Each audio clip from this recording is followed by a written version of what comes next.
Sri Nama.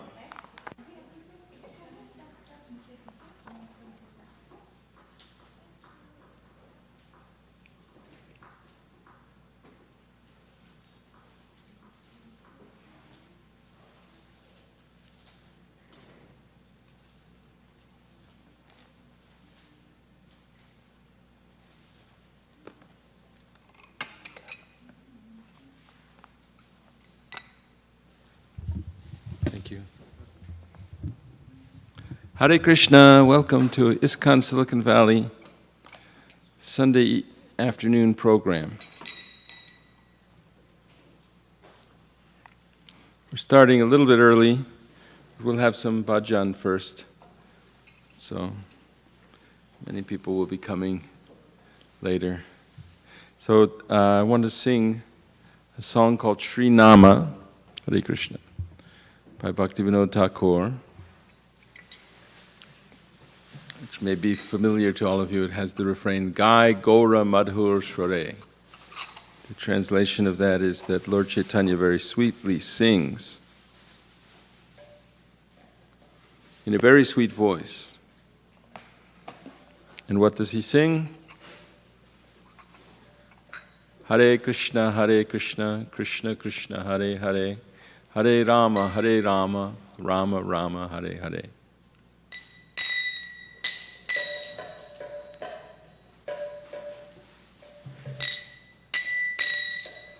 Gai Gaura Madhur Share,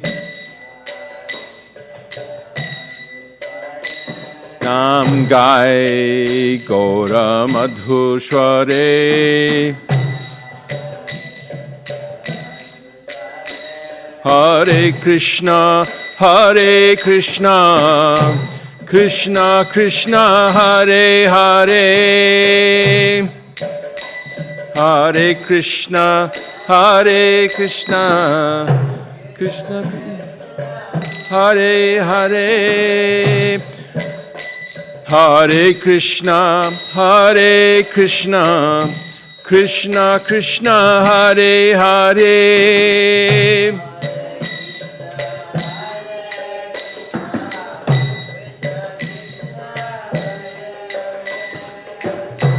Hare Rama, Rama Rama, Hare Hare.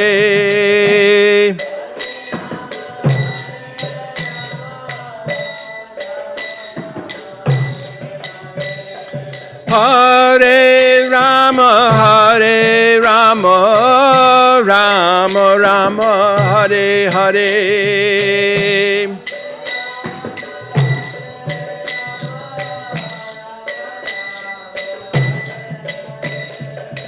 Gai Gaura Madhur Share, Nam Gai Gaura Madhur Share,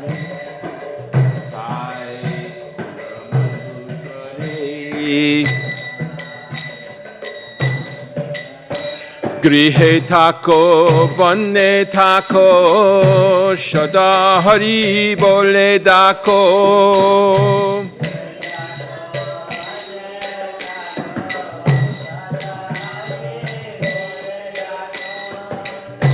Grihe Thako, Vanne Thako, Shada Hari Bole Dako.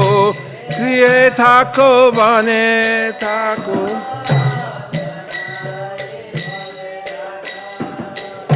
Sukhe Dukhe Bhulo Nako, Vadane Hari Nam Koro Re. Sukhe Dukhe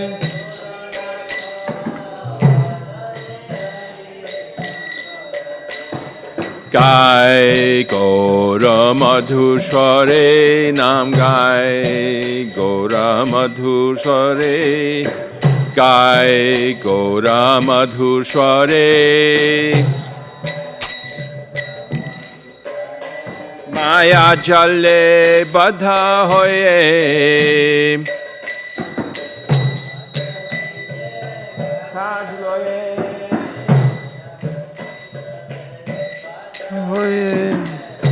Acho miche każdy, মায়া জালে বাধা হয়ে আছো মিছে কাজ লয়ে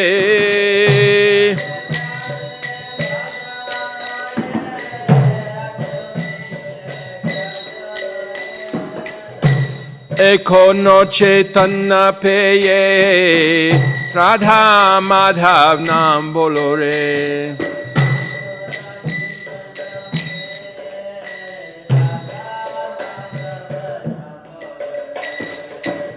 এখনো চেতন্য পেয়ে রাধা মাধব নাম বলো রে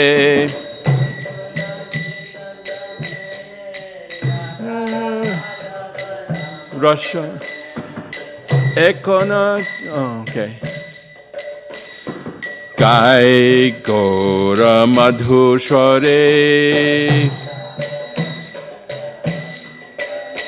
Hare Krishna Krishna Krishna Hare Hare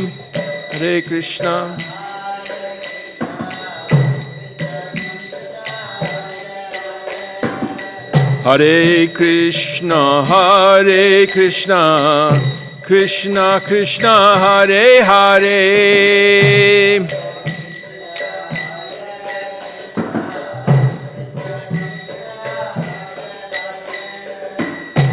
Hare Rama Rama Rama Hare Hare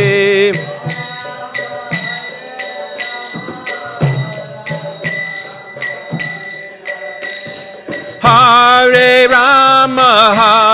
Rama Rama Rama Hare Hare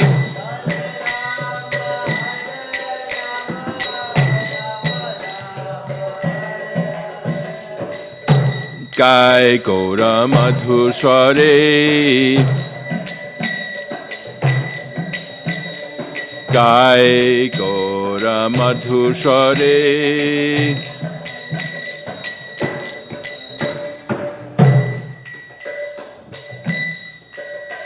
জীবন না হইল শেষ না ভজিব ঋষিকেশ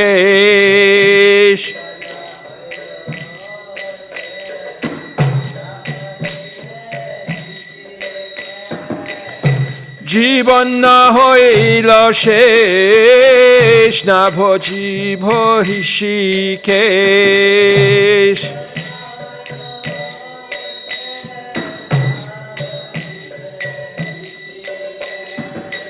ভক্তি বিনোদ উপদেশ একবার নাম রসে মতরে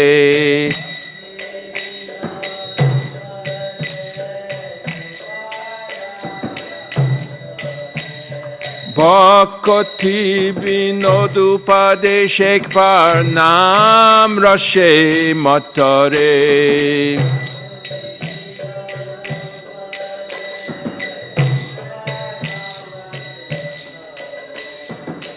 Gai Gora Madhushware Gora Gai Gora Madhushware Hare Krishna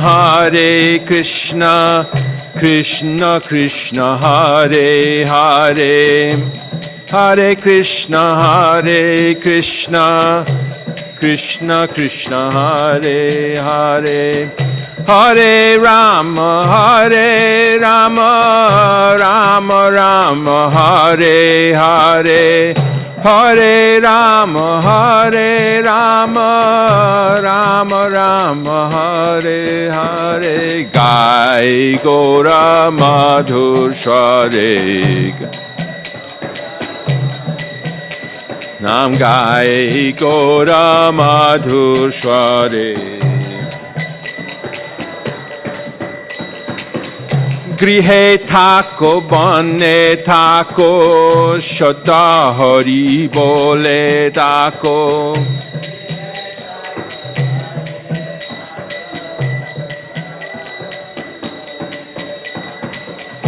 Sukhe dukhe bulo nako badane pasare badane harinam Jai Gora Madhushare Jai Gora Madhushare Haribo Maya Jalle Badha Hoye Kajloye Maya Jalle Badha Hoye Acho Miche Kajloye Ekono Chaitanya Peye Radha Madhav Nam Bolore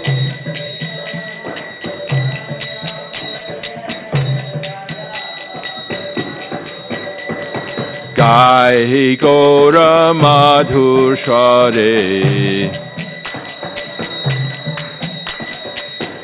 Gai Gora Madhushare Jivana hoilo shesh Na bhojilo Hrishikesh Jivana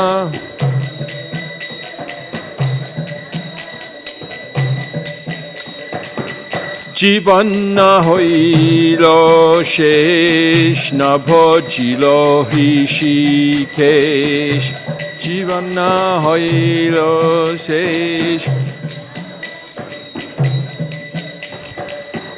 Bhakti vinodo padesh Ek bar naam rashe matore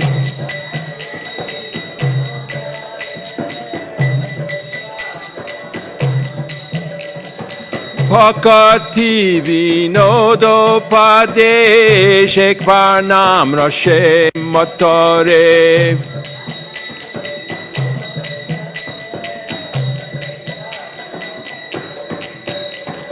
Gai Gora Madhushare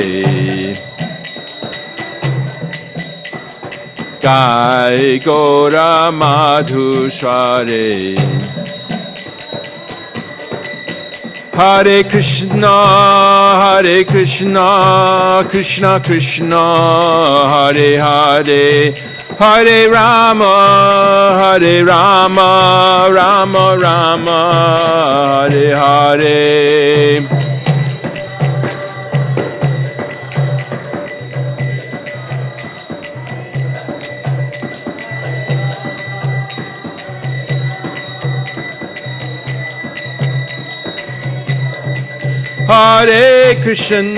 Hare Krishna Krishna Krishna Hare Hare Hare Rama Rama Rama Hare Hare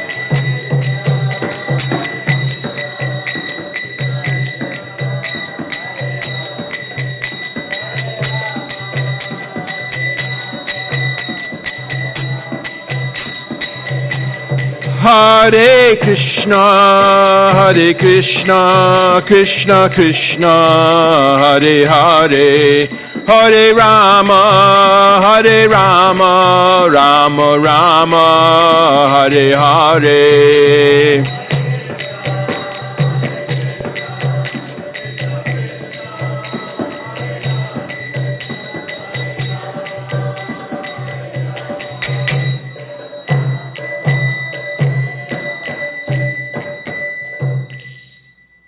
Hare Krishna.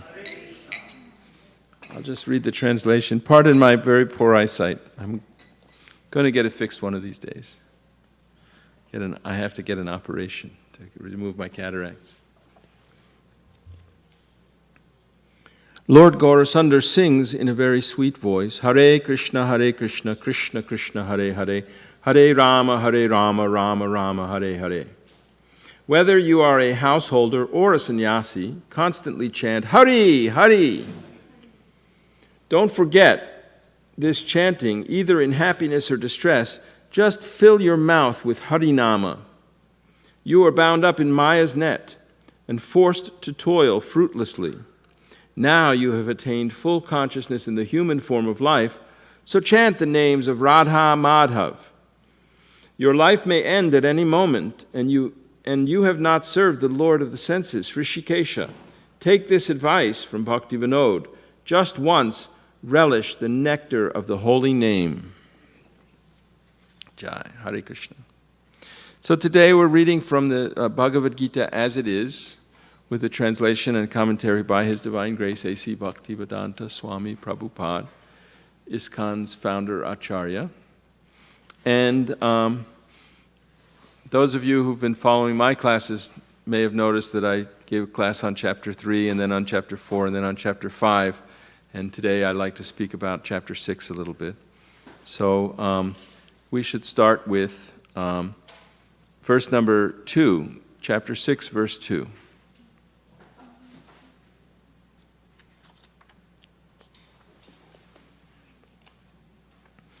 And if you can all chant along with me.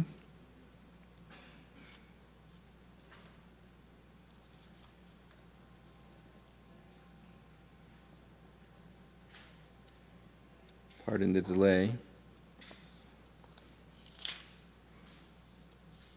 You may remember that in the end of chapter 5, the last two penultimate verses, not the final verse, but verses 27 and 28, Lord Krishna started talking about controlling the senses and fixing the life air between the eyebrows, and he was discussing the mystic yoga system and suspending the breath within the nostrils, which is part of the mystic yoga of pranayama.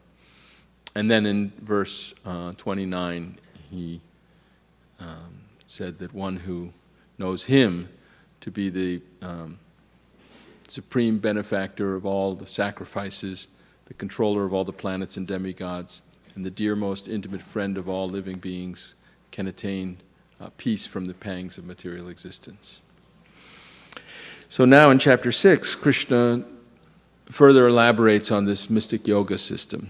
And here in verse 2, we'll recite this verse together.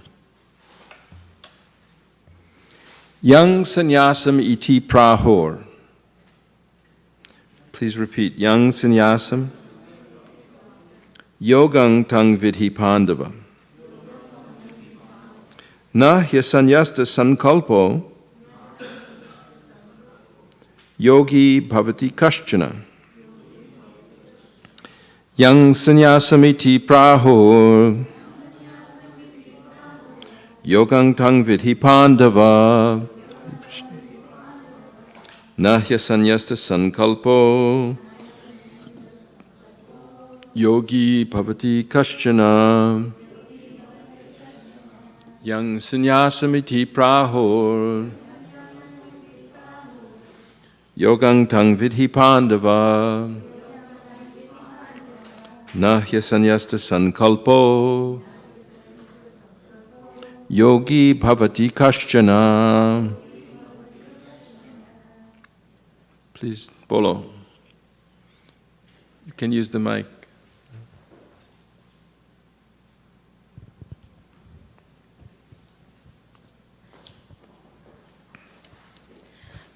Yam sannyasam iti prahur. Yang sannyasam iti prahur. Yogam tam vidhi pandava. Yogang tang vidhi pandava. Nahi asanyasta sankalpo. Nahi anyas sankalpo. Yogi bhavati kaschana. Yogi bhavati kaschana. Yam sannyasa iti prahur. Yang sannyasam iti prahur. Yogam tam vidhi pandava. Yogang tang vidhi pandava. Nahai astate sankalpo. Nahi asanyasta sankalpo. Yogi bhavati kaschana. Yogi bhavati kaschana. Yam sannyasam iti prahor. Yam sannyasam iti prahor. Yogam tam vidhi pandava. Yogam tam vidhi pandava. Nahayasanyaste sankalpo. Nahi asanyasta sankalpo. Yogi bhavati kaschana. Yogi bhavati kaschana. Yam sannyasam iti prahur. Yang sanyasamiti prahur. Yogam tam vidhi Pandava. Yogang tang vidhi Pandava. Nahe asanyasta sankalpa. Nahi asanyasta sankalpo. Yogi bhavati kaschana. Yogi bhavati kaschana. Yang sanyasamiti prahur. Yang sanyasamiti prahur. Yogam tad vidhi Pandava. Yogang tang vidhi Pandava. Nahi asanyasta sankalpo. Nahi asanyasta sankalpo. Yogi bhavati kaschana. Yogi bhavati kaschana. Yang sannyasam iti prahur. Yang sanyasamiti prahur. Yogang tang vidhi Pandava. Yogang tang vidhi Pandava. Nahya sanyasta sankalpo. Nahya sanyasta sankalpo. Yogi bhavati kaschana. Yogi bhavati kaschana.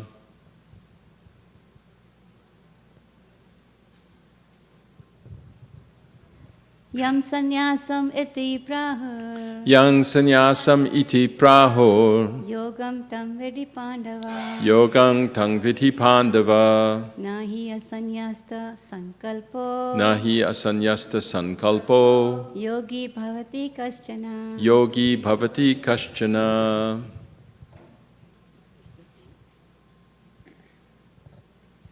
Yam sanyasamiti prahur. Yang sanyasamiti prahur.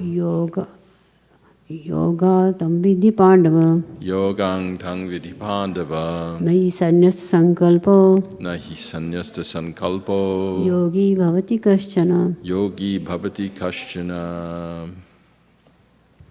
Word meanings. Yam.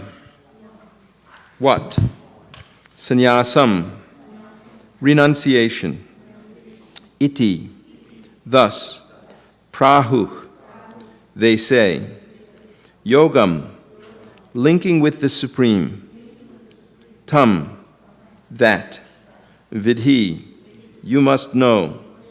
Pandava. O son of Pandu. Na. Never. He. Certainly. Sanyasta. Without giving up. Sankalpaha. Desire for self-satisfaction. Yogi. A mystic transcendentalist. Bhavati. Becomes. Kaschana. Anyone. Translation. What is called renunciation, you should know to be the same as yoga, or linking oneself with the Supreme, O son of Pandu, for one can never become a yogi unless he renounces the desire for sense gratification. Please repeat after me. What is called renunciation, you should know to be the same as yoga, or linking oneself with the Supreme, O son of Pandu. For one can never become a yogi unless he renounces the desire for sense gratification. Purport by His Divine Grace A.C. Bhaktivedanta Swami Prabhupada. Hare Krishna, welcome. Real sannyasa yoga or bhakti means that one should know his constitutional position as the living entity and act accordingly. The living entity has no separate, independent identity. He is the marginal energy of the Supreme. When he is entrapped by material energy, he is conditioned, and when he is Krishna conscious or aware of the spiritual energy, then he is in his real and natural state of life. Therefore, when one is in complete knowledge, one ceases all material sense gratification or renounces all kinds of sense gratificatory activities. This is practiced by the yogis who restrain the senses from material attachment. So I'll just stop there and say something quickly. So Krishna is identifying yoga with renunciation. And Srila Prabhupada is pointing out that when one actually knows one's constitutional position, that is, as an eternal servant of Krishna, that's our real constitutional position. It's one thing just to know I'm not this body, I'm a spirit soul, I'm eternal, the body is temporary. That's the beginning of spiritual knowledge. But with that knowledge, one still doesn't know how to behave as a spirit soul, how one should act accordingly as a spirit soul. And the real nature, the constitutional nature of the spirit soul is to please Krishna, to serve Krishna, to only serve Krishna and not try to serve something else, namely the false ego, the material conception, I am this body, ahamkara. So when one is situated in that realization, one is automatically renounced. And so being a yogi and being renounced are the same thing, Srila Prabhupada is explaining. Or at least, one may be renounced without being a fully realized devotee, but one cannot be a fully realized devotee without completely giving up activities motivated by false ego. This is practiced by the yogis who restrain the senses from material attachment. But a person in Krishna consciousness has no opportunity to engage his senses in anything which is not for the purpose of Krishna. Therefore, a Krishna conscious person is simultaneously a sannyasi and a yogi.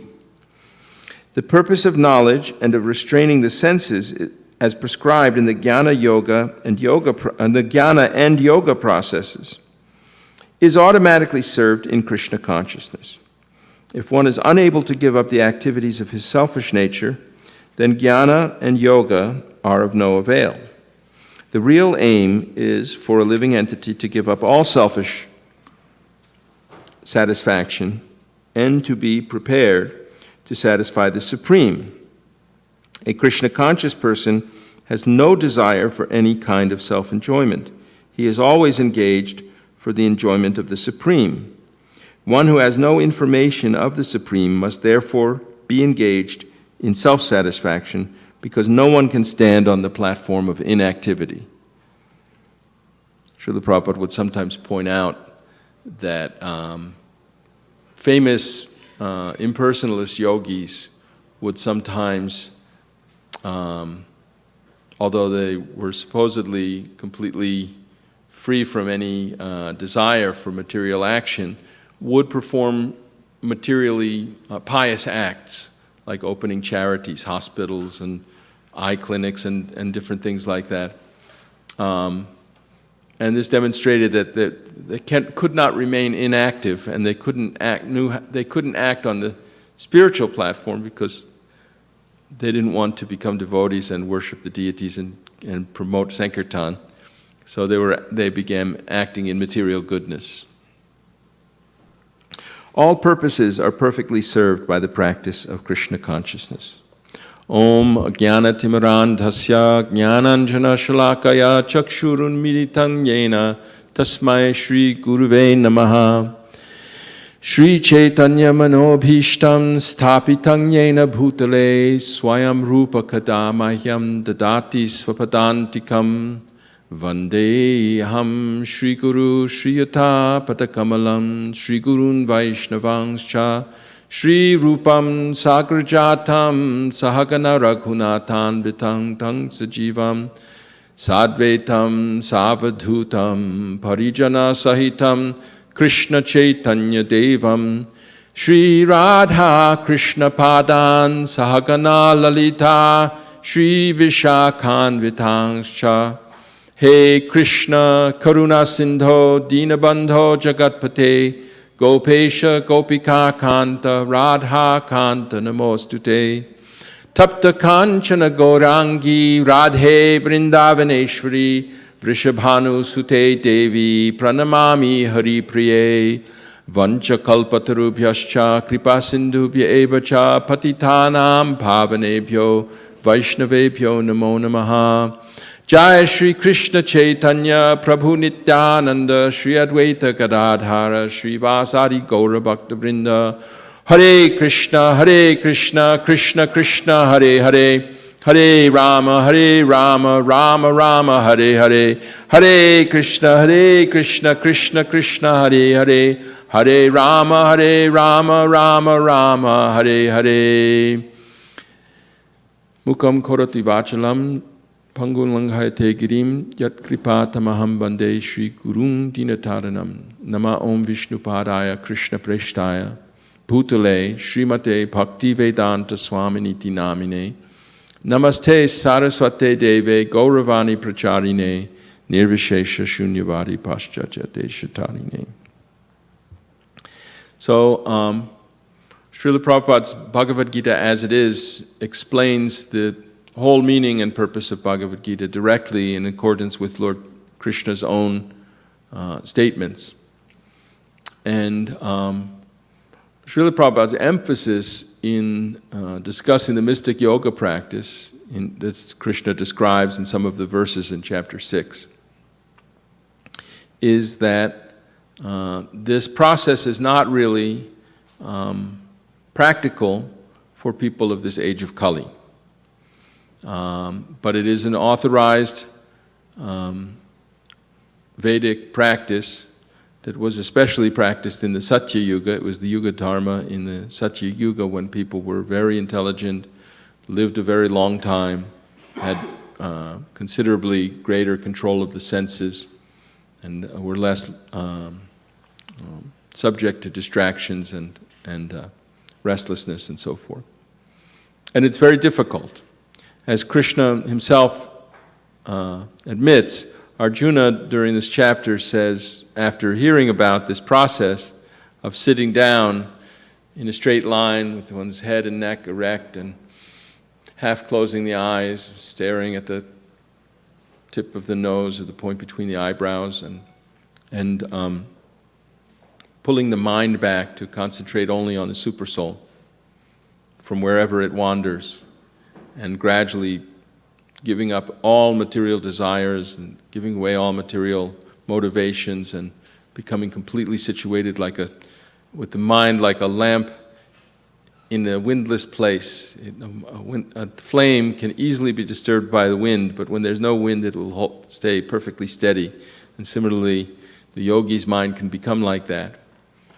And after describing this whole process, Arjuna says, what you're describing to me sounds impossible, because the mind is more difficult to control than the raging wind. And Krishna says it is undoubtedly very difficult to control the mind, but it is possible through suitable practice and detachment. So in this chapter, Krishna explains that system, but Srila Prabhupada points out that Krishna never advised Arjuna, go to the forest, sit on a deer skin, and meditate.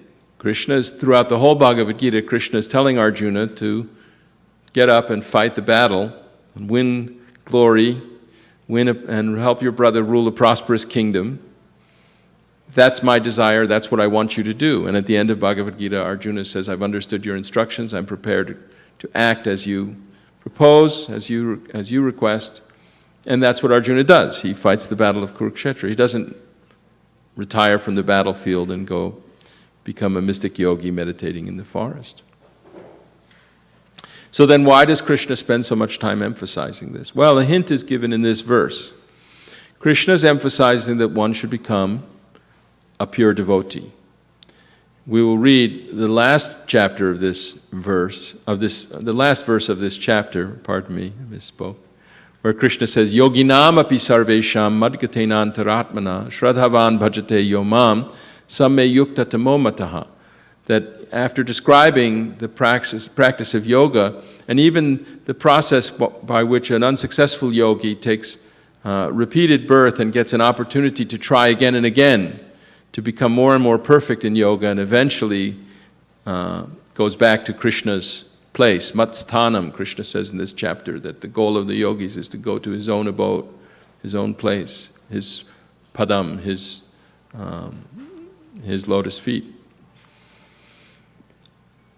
That after explaining that whole process and describing how yoga is more glorious than mental speculation or than material fruitive activities, and that one should be a yogi in all circumstances, Krishna says that the best yogi, the one who's most intimately united with him in yoga, yuktatamo, is the devotee, the one who always serves Krishna, bhajate yomam.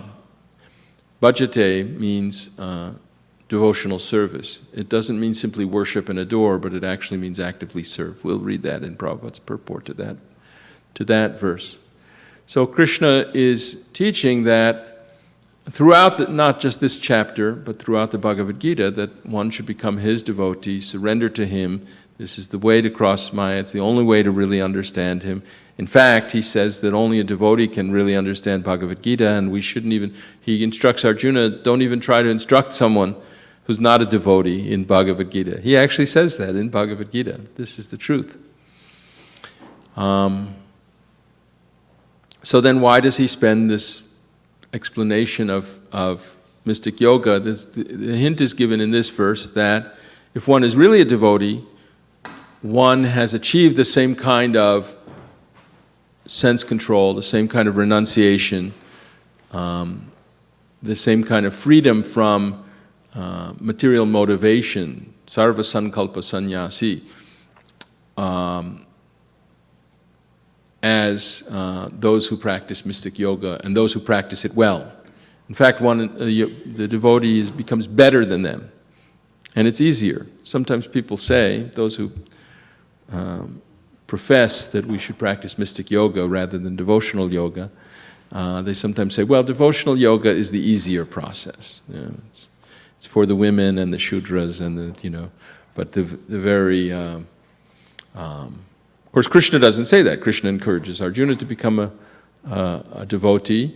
And at the end of chapter 9, he says that, yes, the women and the Shudras and even those who are born outside of the Vedic Aryan families, the Papa Yonaya, all of them can achieve the supreme destination by taking shelter of Krishna. And then he says that what then to speak of the pious saintly kings and the pious pure brahmanas, that they also, having come to this material world, should take shelter of Krishna's devotional service. That's the teachings of Bhagavad Gita. He is encouraging, we should have no doubt, he's encouraging that we should practice devotional service.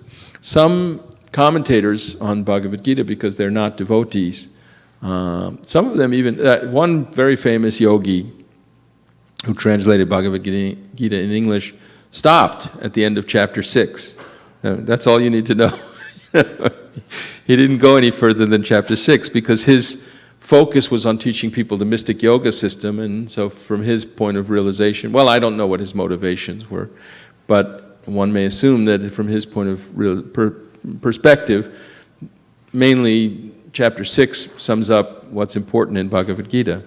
But of course, Krishna goes on for 18 chapters, and there's a glorious conclusion in chapter 18, where Krishna says, Sarva dharman parityaja mamekang sharanang vraja ahang twang sarva papebhyo mokshayashyami ma suchaha. And he also says, Manmana bhavamad bhakto majajimang namaskuru mame vaishasi satyang te pratijane priyosime. Krishna is always encouraging bhakti, love, devotion, and devotional service throughout Bhagavad Gita. So, he does explain this process by which mystic yogis mechanically withdraw the senses from the material objects, from the lure of material attraction.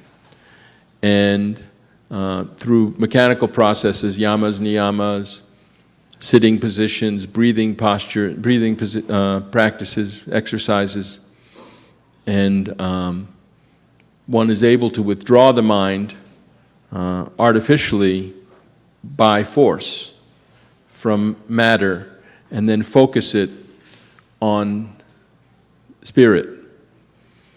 And that is accomplished naturally by devotees who engage the mind and senses directly in devotional service.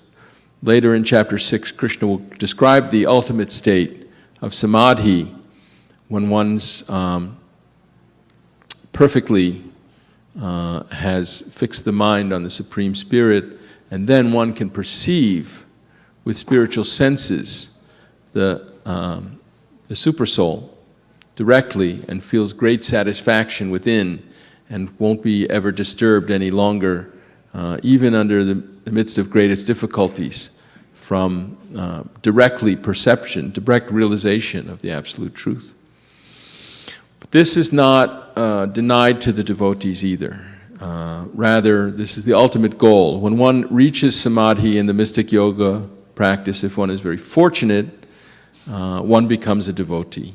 One can perceive not just the super soul in meditation, who's taking a more passive position as the witness of all activities in the material world, and the permitter, overseer and permitter, as described in chapter 13, but then can recognize that that super soul is a person with whom one can have a personal relationship.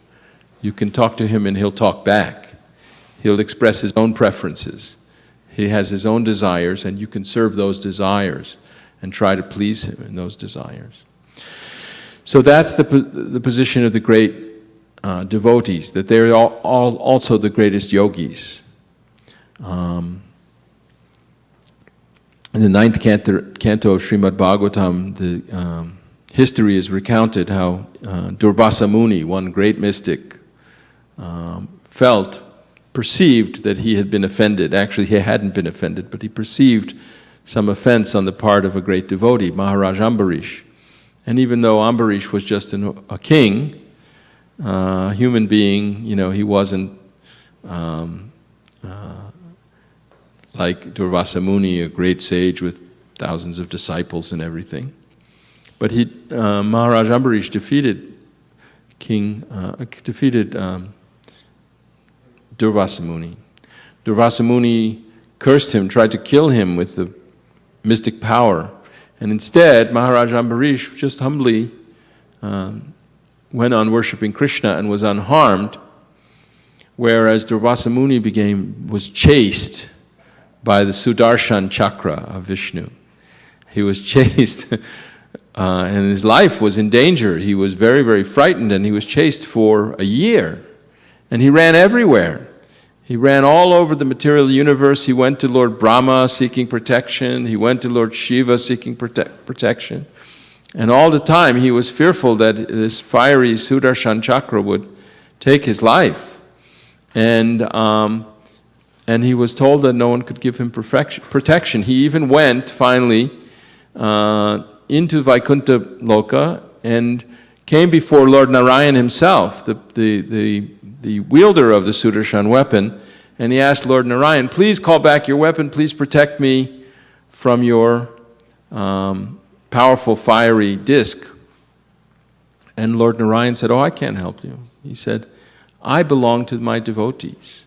Whatever my devotees want, that is what I'm always trying to serve. I'm trying to serve them.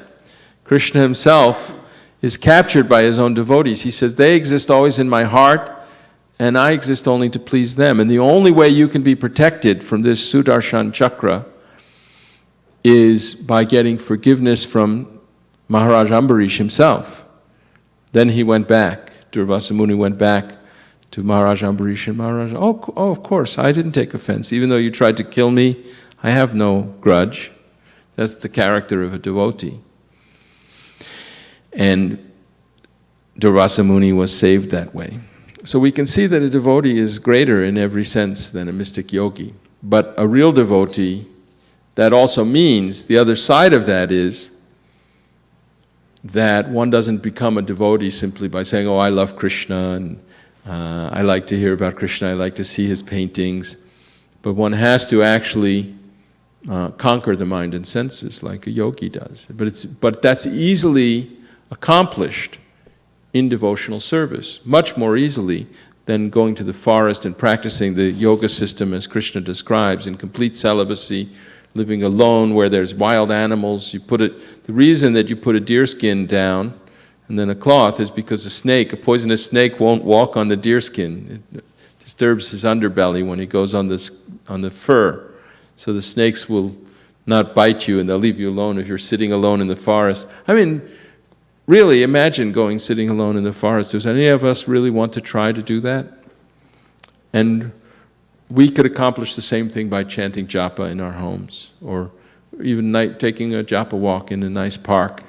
I like to walk in Vashona Park around the lake and chant japa and the breeze is cool, and there's ducks and cranes and things going by, and you're just chanting Hare Krishna, Krishna Krishna, Hare Hare, Hare Rama, Rama Rama, Hare Hare. So this chanting of Hare Krishna, especially the chanting of japa, we can see yoga, after all, is about the mind. Krishna explains that the mind is the best friend of the person who's controlled it, but it can be the worst enemy of the person who doesn't control it.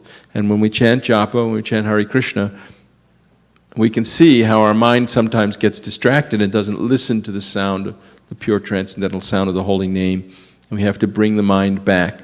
So in a sense, we're practicing this process of meditation that Krishna is describing, but we're practicing it through this easy method of chanting the holy name.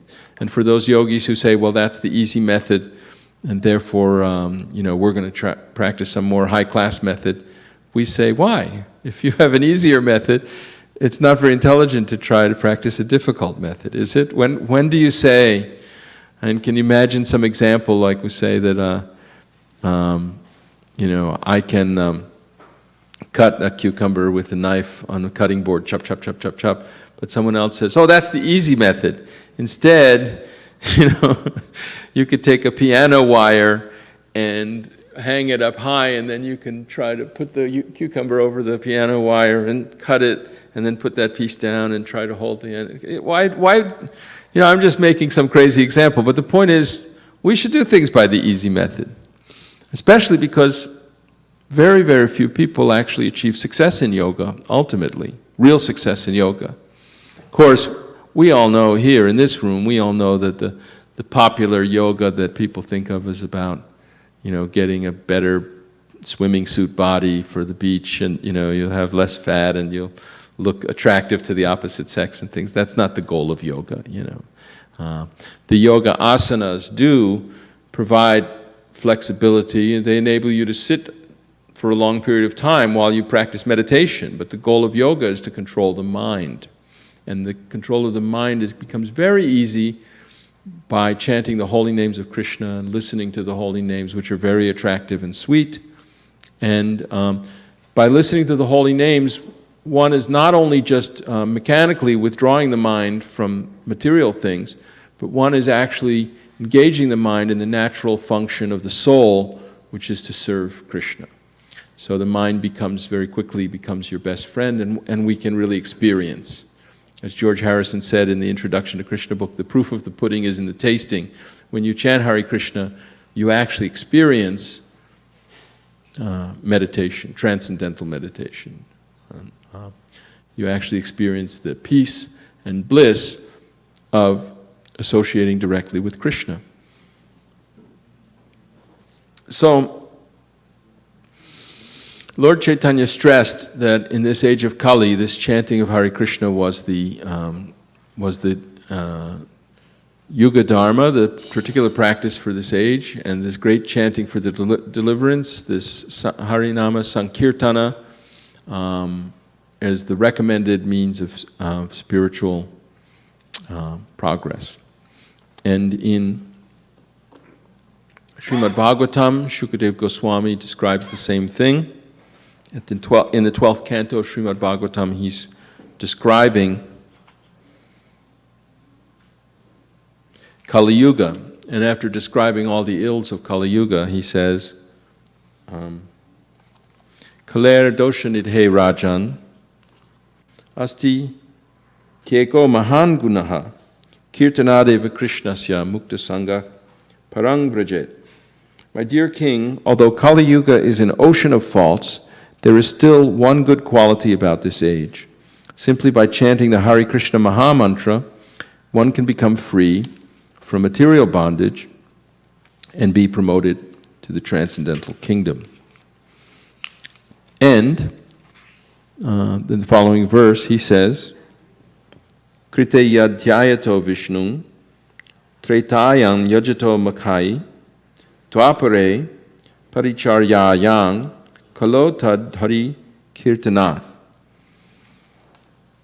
So, whatever result was obtained in Satya Yuga by meditating on Vishnu, in Treta Yuga by performing sacrifices, and in Dwapara Yuga by serving the Lord's lotus feet, can be obtained in Kali Yuga simply by chanting the Hare Krishna Mahamantra.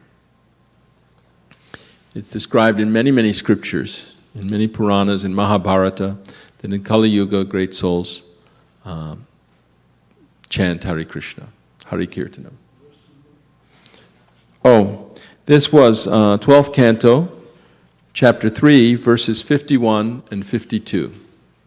Why don't we go to 52 and we can read the purport? Actually, let's read 51 and 52 purport, because 51's purport is very short. These purports were prepared under the direction of Hridayananda Das Goswami, after Prabhupada had departed, and also Gopi Paranadhan Das, great Sanskrit scholar, who's also departed us several years ago, 5 or so years ago. So, text 51. My dear king, although Kali Yuga is an ocean of faults, there is still one good quality about this age. Simply by chanting the Hare Krishna Maha Mantra, one can become free from material bondage and be promoted to the transcendental kingdom. Purport. After mentioning the innumerable faults of this age of Kali, Shukadeva Goswami now mentions its one brilliant aspect. Just as one powerful king can kill innumerable thieves, one brilliant spiritual quality can destroy all the contamination of this age. It is impossible to overestimate the importance of chanting Hare Krishna, Krishna Krishna, Hare Hare, Hare Rama, Rama Rama, Hare Hare, especially in this fallen age. Text 52. Whatever result was obtained in Satya Yuga by meditating on Vishnu, in Treta Yuga by performing sacrifices, and in Dwapara Yuga by serving the Lord's lotus feet, can be obtained in Kali Yuga simply by chanting the Hare Krishna Maha Mantra. Purport. A similar verse is found in the Vishnu Purana, 6.2.17, and also in the Padma Purana, Uttarakanda 72.25, and in the Brihanaradiya Purana, 38.97. Dhyayan kriteya janyagyais, tretayang dvapare charyan, yad apnoti tadapnoti kalo sankirtya keshavam. Whatever is achieved by meditation in Satya Yuga, by the performance of sacrifice in Treta Yuga, and by the worship of the Lord's lotus feet in Dwapara Yuga, is obtained in the age of Kali simply by glorifying the name of Lord Keshava. Srila Jiva Goswami has further quoted from the Brahma Vaivarta Purana concerning the degraded condition of the people in Kali Yuga. Atak kalo tapa yoga vidya yagyadika kriyaha sangha bhavanti na kritaha kushalayar api dehi pihi. Thus, in the age of Kali, the practices of austerity, yoga, meditation, deity worship, sacrifice, and so on, along with their various subsidiary functions, are not properly carried out, even by the most expert embodied souls. Srila Jiva Goswami has also cited the Chaturmasya Mahatmya of the Skanda Purana concerning the necessity of chanting Hare Krishna in this age. Tata chaivottamang loke tapak Shri Hari Kirtanam kalo yuge visheshena Vishnu prityai samacharet.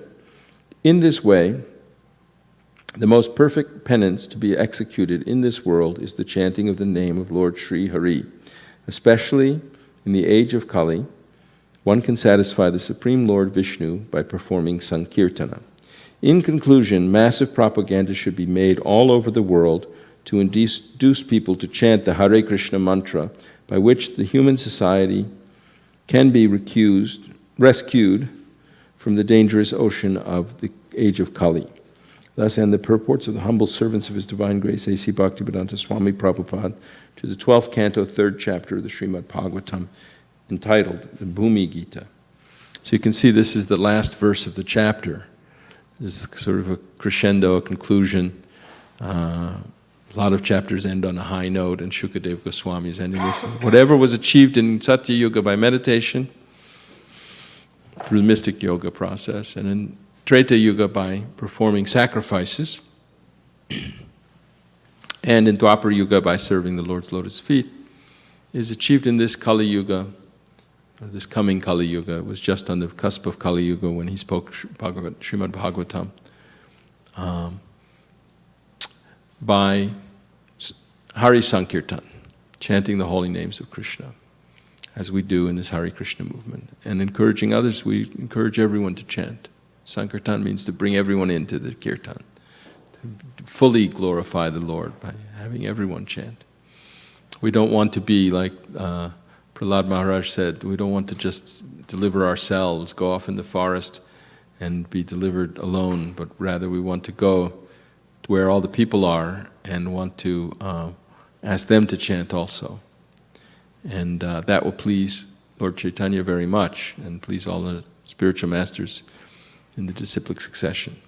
So I was mentioning before that becoming a devotee really involves achieving this perfection. We have to follow regulative principles.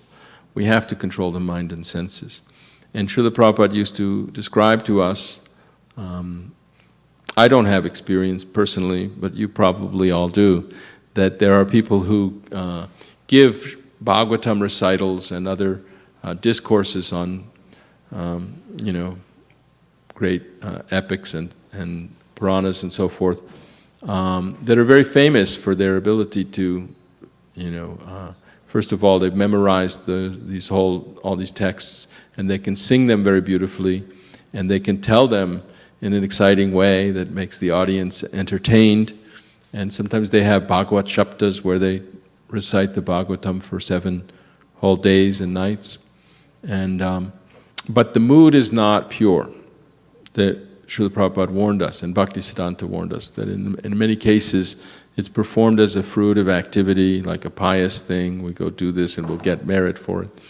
And sometimes, according to Srila Prabhupada, you can go see the recital, but then afterwards the famous reciter lights up a smoke, enjoys himself a cigarette or a bidi or something like that.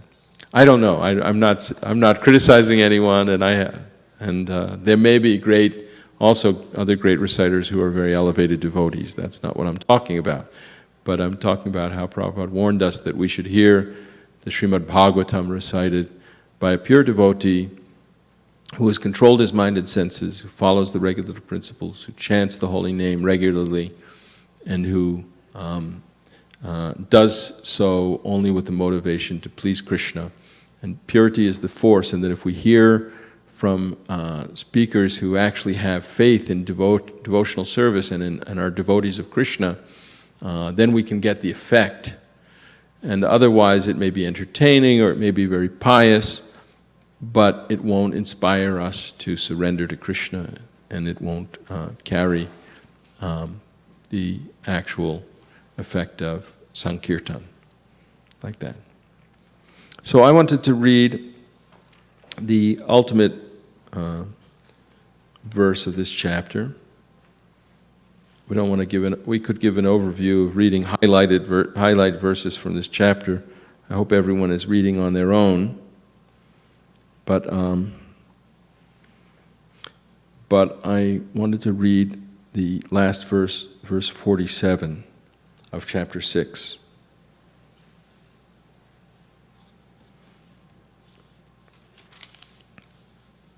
But before we do, is there any discussion up to this point? Or questions, comments, realizations? We have microphones for the audience. Nobody? I don't feel like I'm doing my job if I'm not inspiring people to actually give me some feedback. What do you think about what we've discussed so far? Someone? No volunteers. Okay, we'll go on to verse 47.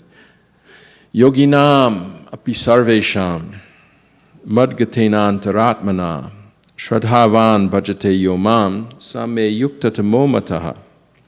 Word meanings. Please repeat after me.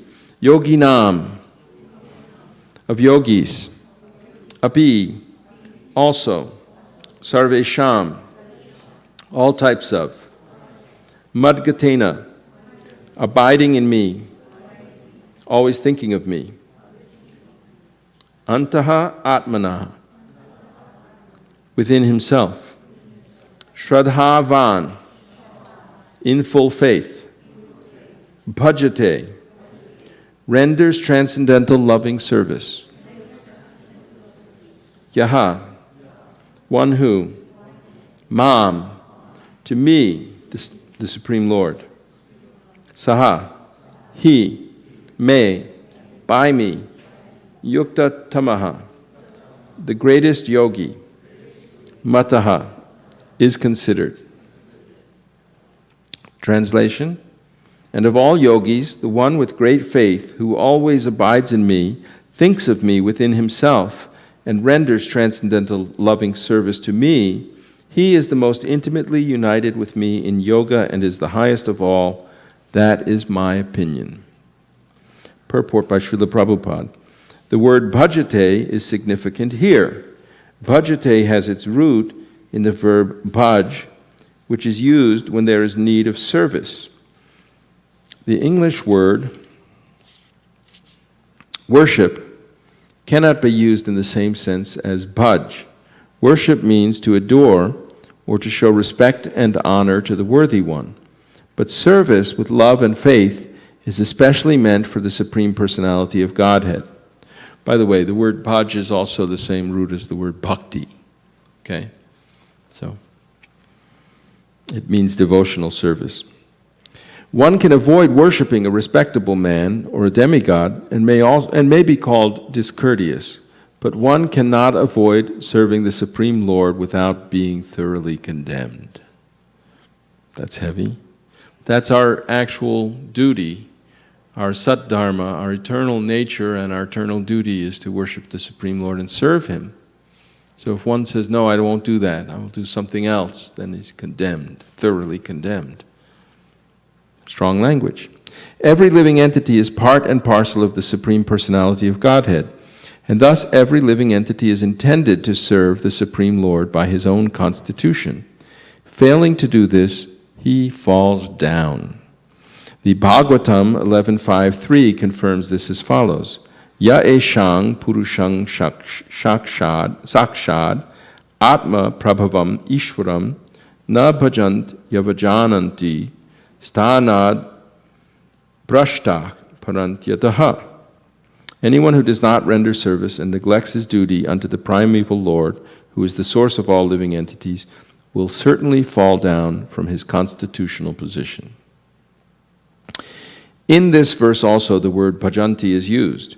Therefore, bhajanti is applicable to the Supreme Lord only, whereas the word worship can be applied to demigods. Krishna says, madhyaji, worship me. But he also says, bhajanti mam, right? They should worship me. They should serve me in devotional service.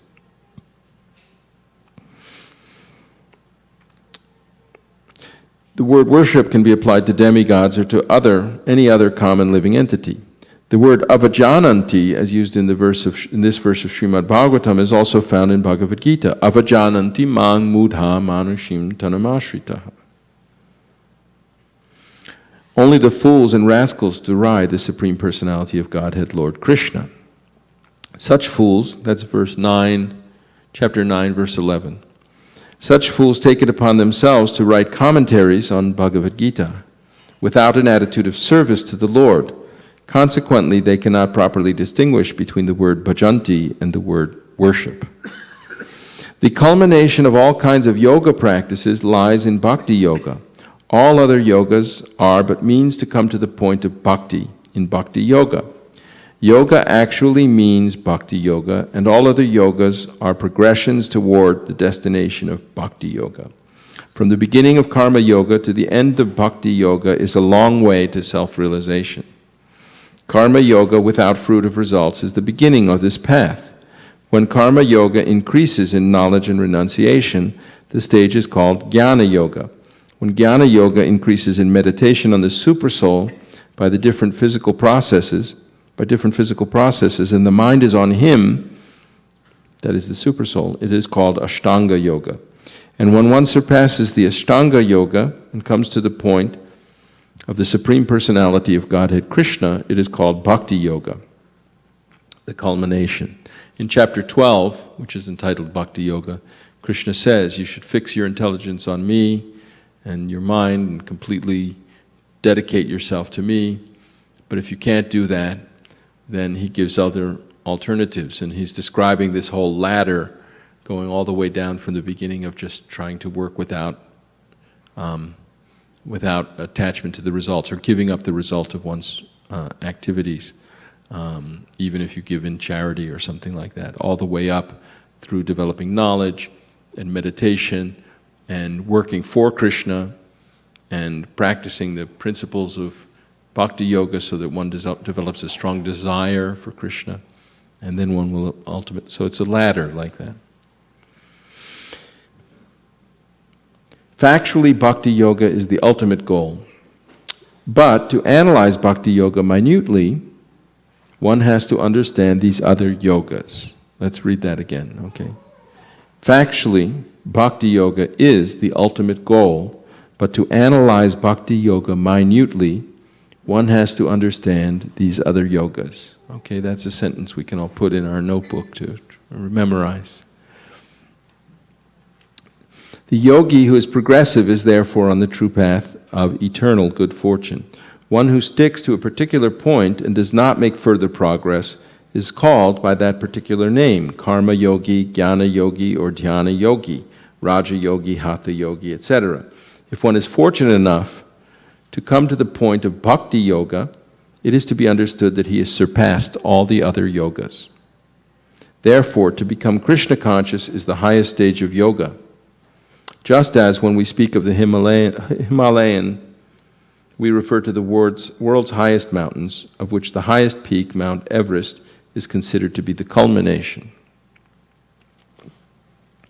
So this is another explanation of why Krishna describes the process of mystic yoga in Bhagavad Gita. It's an authorized process. It's the regular process which people practiced in Satya Yuga. It's better than the practice of just offering sacrifices, which he also describes in chapters 3 and 4. And he talks about how one who progressively advances in offering sacrifices does so with transcendental knowledge. And then in chapter 5 he explains why that process is free from material activity, even if one is apparently acting. In the beginning of chapter 6 also, he says that anashrita karma palang karyang karma karoti yaha sasanyasi cha yogi cha na niragnir na chakriya. That's the first verse.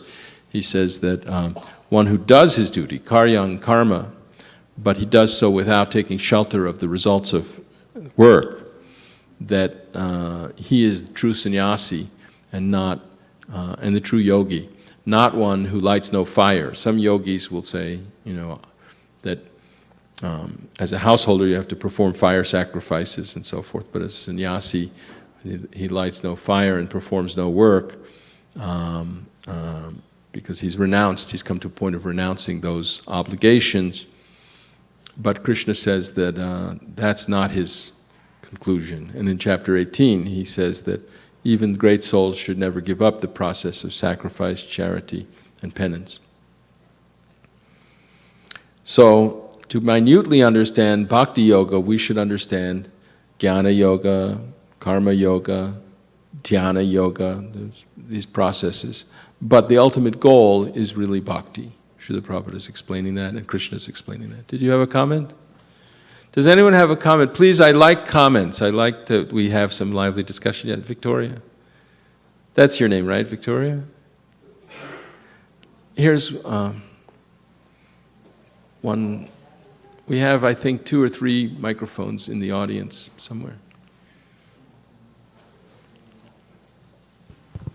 Hare Krishna. Hare Krishna. Prabhuji, could you please highlight the moments about bhajanti and worship demigods? So, can we do worshiping demigods and offering obeisances in the mood of considering them as Krishna's devotees and ask for devotional service and develop love for Krishna. Is it okay? Yes, we see, the question, can we worship demigods in order to get advancement in devotional service?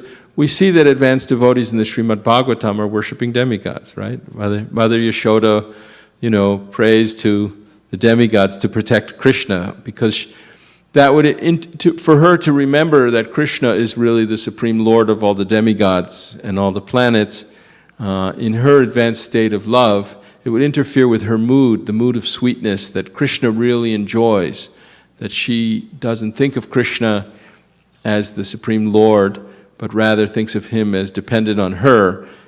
We all know that there's no love like the love of a mother, right? And when a devotee actually loves Krishna as her child and feels like I have to do everything for Krishna, and if I don't feed him, he'll starve, Krishna is really pleased with the purity and intimacy of that devotion. So Mother Yashoda worships demigods to protect Krishna, or Rukmini worshipped the family demigod Durga in order to help her get Krishna as her husband and no one else. She felt very distressed that her brother had arranged for her to have to marry Shishupal, and she wanted only Krishna to marry her, and she sent a Brahmin with a letter telling Krishna that which is meant for the lion should not be taken by the jackal, and I am yours, you should take me and marry me. And so she prayed to the deity that please help her get married to Krishna rather than to Shishupal, because she was in love with Krishna. She was a pure devotee. So normally people worship demigods with some material motive involved.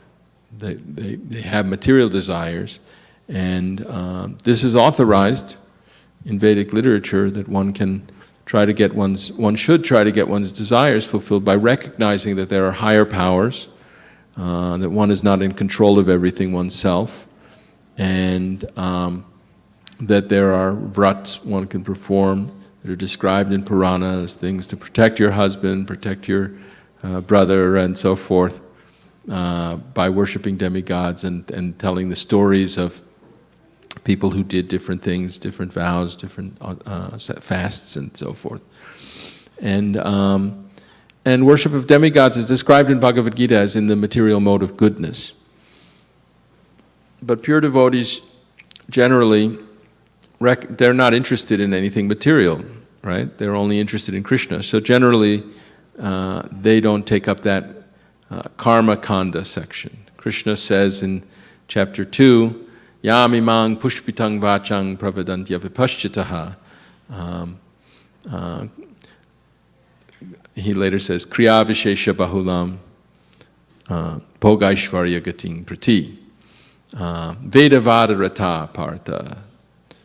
They are called Veda vadaratas, nanyadastiti vardanaha. That they say there's nothing more than this, that the Vedas are all about performing pious sacrifices so one can get a better future life, one can enjoy in the heavenly planets, and one can get material opulence and sense gratification, and that's what it's all about. But Krishna tells Arjuna, Trigunya Vishaya Veda Nishtrigunya Bhavarjana. The Vedas mostly are dealing with the three modes of material nature and how to navigate material existence and enjoy material happiness without becoming degraded. And gradually, this is the pravrti path of gradual progress. But Krishna says, you should rise above those modes and you should try for yoga, transcendental to the three modes of nature. And he's describing that process, the science of yoga in Bhagavad Gita. And therefore, Vaishnavas generally do not worship the demigods. At least they do not worship demigods for some material benefit. But as we know, there are many instances of pure devotees worshiping demigods to please Krishna. The gopis in Vrindavan, there's one vow to get a good husband, so all the little young gopi girls, they all wanted Krishna to be their husband. So they performed a vow. They only ate some like dal soaked in water without any spices, and they worshipped Devi, Katyayani, in order to get the husband of their choice. It was supposed to be two, so they would get a good husband, but they wanted to get Krishna. They were worshipping only for Krishna. So their worship of demigods is not the same as someone who actually worships a demigod and wants a husband who'll be handsome and wealthy and you know, whatever, very kind and you know, have all the good qualities to make one happy in life. They were actually pure devotees, and they wanted to please Krishna, and they loved him, and they only wanted to be his wife. So that's the answer to the question. Similarly, devotees may consult astrologers. Some people find that shocking. Why did Srila Prabhupada, he traveled with a ephemeris, and he made sure that he didn't do things on the wrong day. If he had to travel on Thursday, he would put his suitcase out on Wednesday night so that he started his journey before Thursday. So someone might say, well, that, you know, that's for materialistic people, astrology and things. Generally, people go to astrologers as fortune tellers and try to think, how can I, you know, achieve success in business, love, and health, and all these other things. But pure devotees, they want to do things correctly and obey the orders of Krishna, and he has created an ordered universe. But they're not seeking, they're not very serious about consulting astrologers in order to try to get some material advantage. It's not. So Krishna will protect them in all circumstances, so they don't need to take shelter of anything else. They don't need to take the shelter of possessing a certain jewel and wearing it, and, you know, wearing a certain kind of metal on their body or something like that. They don't need to. But we wear tilak and tulsi beads because we're reminding that we're taking shelter of Krishna, and our bodies are temples of Krishna, and we're always thinking of Krishna. This is our goal. So let me finish this purport.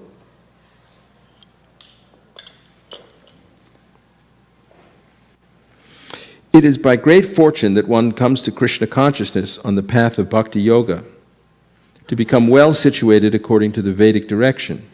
The ideal yogi concentrates his attention on Krishna, who is called Shyama Sundara, who is as beautifully colored as a cloud, whose lotus-like face is as effulgent as the sun, whose dress is brilliant with jewels, and whose body is flower garlanded.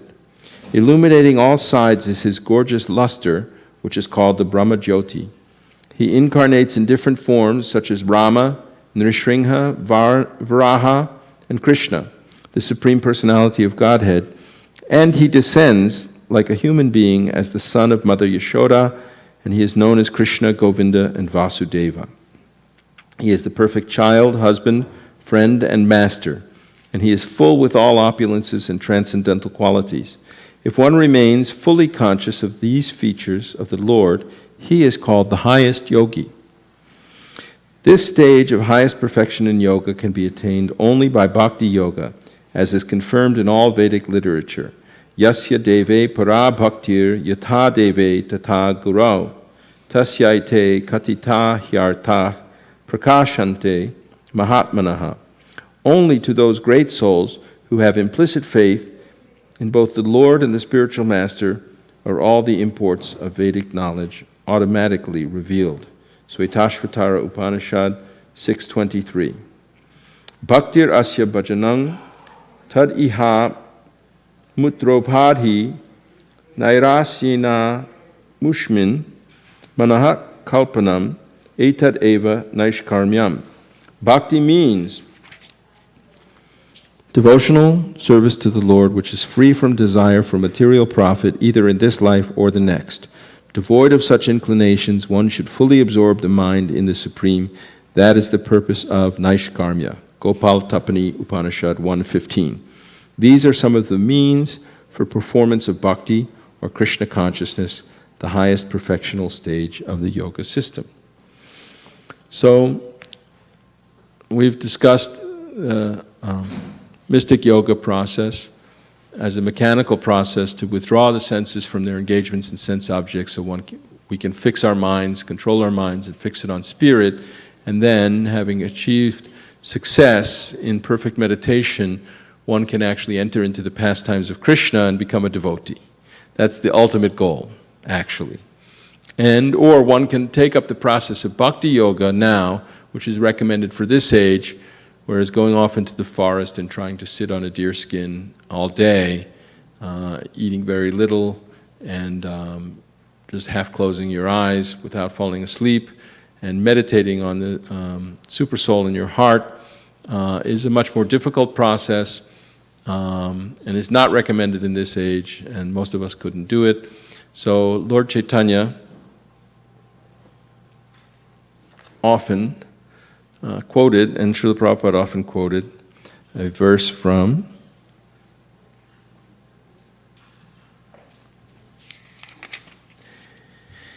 the Brihad Naradiya Purana, Canto 3, Chapter 8, verse 126, verse you probably all know, Harer Nama, Harer Nama, Harer Nama eva kevalam, kalo nastyeva, nastyeva, nastyeva gatiranyata. In this age of Kali, there is no other means for self-realization than chanting the holy name, chanting the holy name of Lord Hari. Quoted in Chaitanya Charitamrita, Adi 776 and 1721. Let me see. I brought the Chaitanya Charitamrita here with me, just in case we had time for that. Any other questions, comments, reflections at this point? So let's see what it says in 776. That must be, Lord Chaitanya must be talking to Prakashananda Saraswati.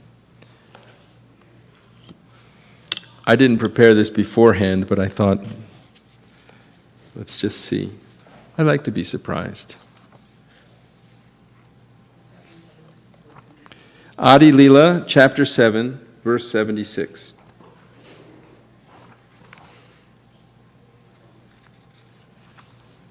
The title of the chapter is Lord Chaitanya in 5 features. Adi Lila. Well, this is a nice little group of verses. I'll read the verses and not all the purports.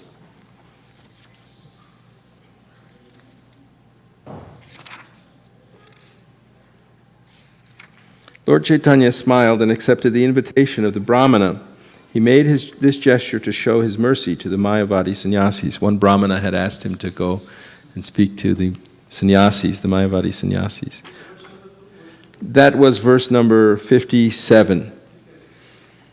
These sannyasis were criticizing Lord Chaitanya, causing distress to a devotee, a Brahmana who was a disciple of Madhavendra Puri. And he was from Brahmana caste, but from a lower, as I recall, a lower prestige caste among some of the other Brahmanas looked down on him, and they were criticizing Lord Chaitanya, saying, sannyasis should be studying Vedanta Sutra, and he shouldn't be mingling with common people and the public and chanting and crying emotionally. He should be very stoic and not have emotions. What is he doing? And the Brahmin was very hurt in his heart that they were criticizing the Lord this way, and he asked the Lord to please show these sannyasis mercy, and the Lord accepted. The Brahmana knew that Lord Chaitanya Mahaprabhu never went to anyone else's house, yet, due to inspiration from the Lord, he earnestly requested him to accept his invitation. The next day, when Lord Chaitanya Mahaprabhu went to the house of that Brahmana, he saw all the sannyasis of Benares sitting there. As soon as Sri Chaitanya Mahaprabhu saw the sannyasis, he immediately offered obeisances, and then he went to wash his feet. After washing his feet, he sat down in the place where he had done so. After sitting on the ground, Chaitanya Mahaprabhu exhibited his mystic power by manifesting an effulgence as brilliant as the illumination of millions of suns. When the sannyasis saw the brilliant illumination of the body of Sri Chaitanya Mahaprabhu, their minds were attracted, and they all immediately gave up their sitting places and stood in respect. Imagine you're sitting there, and this other sannyasi comes in, and he sits down in the place where you wash your feet, and then you see he starts glowing, not just glowing, but like lighting up the place like millions of suns, dazzling. The leader of all the Mayavadi sannyasis present was named Prakashananda Saraswati, and after standing up, he addressed the Lord Chaitanya Mahaprabhu, as follows, with great respect. Please come here, Your Holiness. Why do you sit in that unclean place? What has caused your lamentation? The Lord replied, I belong to a lower order of sannyasis, therefore I do not deserve to sit with you. Lord Chaitanya's guru, Keshava Bharati, was from the Bharati group, and within the structure of Shankaracharya's monasteries and so forth, the Saraswatis were higher. Prakashananda was a higher order. There was Tirthas and Puris and Saraswatis, and he was a Bharati, so he considered himself lower. Prakashananda Saraswati, however, caught Sri Chaitanya Mahaprabhu personally by the hand and seated him with great respect in the midst of the assembly. Prakashananda Saraswati then said, I understand that your name is Sri Krishna Chaitanya.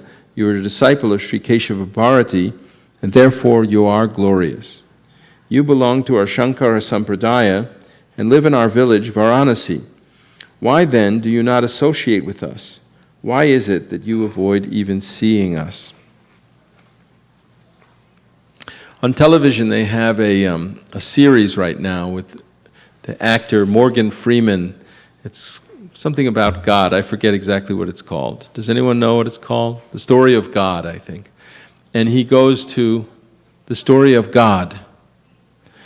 And he goes to different religions, Christians, Jews, Muslims, American Indians and African, different things, Hare Krishna.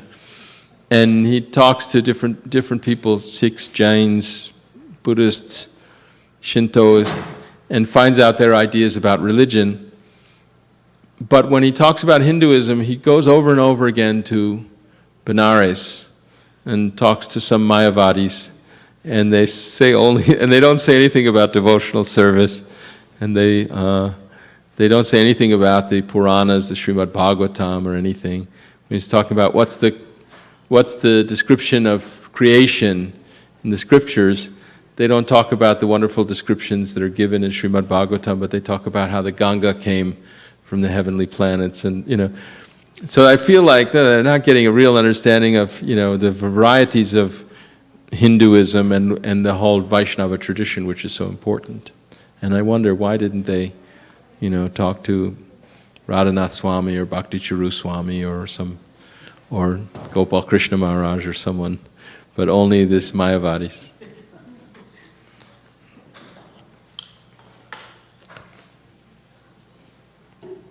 You are a sannyasi. Why then do you indulge in chanting and dancing, engaging in your Sankirtan movement in the company of fanatics? Meditation and the study of Vedanta are the sole duties of a sannyasi. Why do you abandon these to dance with fanatics? There's that word again, fanatics. What word is he using? Let me see. Pardon me. Fanatics. Bhavuk. Bhavukera of the fanatics. They have bhav, too much bhav. You look as brilliant as if you were Narayan himself. Actually, he was. Will you kindly explain the reason that you have adopted the behavior of lower class people? Sri Chaitanya Mahaprabhu replied to Prakashananda Saraswati, My dear sir, kindly hear the reason. My spiritual master considered me a fool, and therefore he chastised me. Remember before I was saying that some people say, oh, this is the easy process for the lower classes of people. And why don't we take a higher class process? But Krishna doesn't say take a higher class process. He says the women, the Shudras, the Vaishyas, even the Papayonayas, they can attain the highest perfection by taking shelter of me. And then even more so, the Brahmanas and Rajarshis should worship me having taken birth in this material world. Chapter 9, Bhagavad Gita. So here Lord Chaitanya is saying, this is what my spiritual master told me. You are a fool, he said. You're not qualified to study Vedanta philosophy. And therefore you must always chant the holy name of Krishna. This is the essence of all mantras or Vedic hymns. Of course, Lord Chaitanya was perfectly qualified.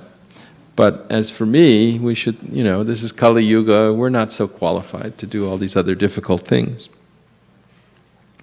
Simply by chanting the holy name of Krishna, one can obtain freedom from material existence. Indeed, simply by chanting the Hare Krishna mantra, one will be able to see the lotus feet of Krishna. That is a fact. In this age of Kali, there is no religious principle other than the chanting of the holy name, which is the essence of all Vedic hymns. This is the purport of all scriptures.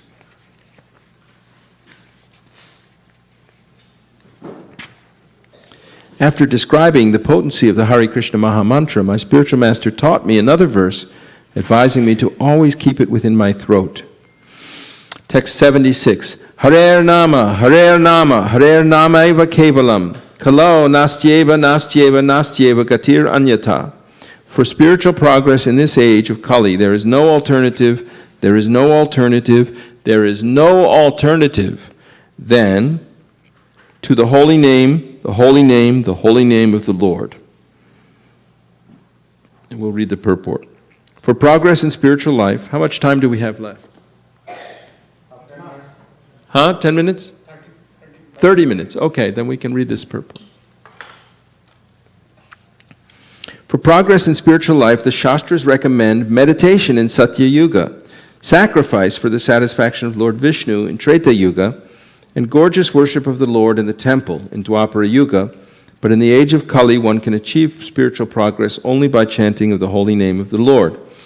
In Bhagavad Gita, Krishna doesn't describe deity worship so much, but there's also an Uddhava Gita. How many of you have read Uddhava Gita? In the 11th canto of Srimad Bhagavatam. How many of you have a set of Srimad Bhagavatams at home? Raise your hand, please. Many of you do. Very good. I want to put my glasses on to see. Keep your hands up. Oh, so many. This is because it's Vaishesika's temple. Those of you who don't have a set of Srimad Bhagavatams, please get a set of Srimad Bhagavatams and then read it. It's an amazing book. Unbelievable, amazing book. Lord Chaitanya revealed that it's the highest authority of all Vedic literatures.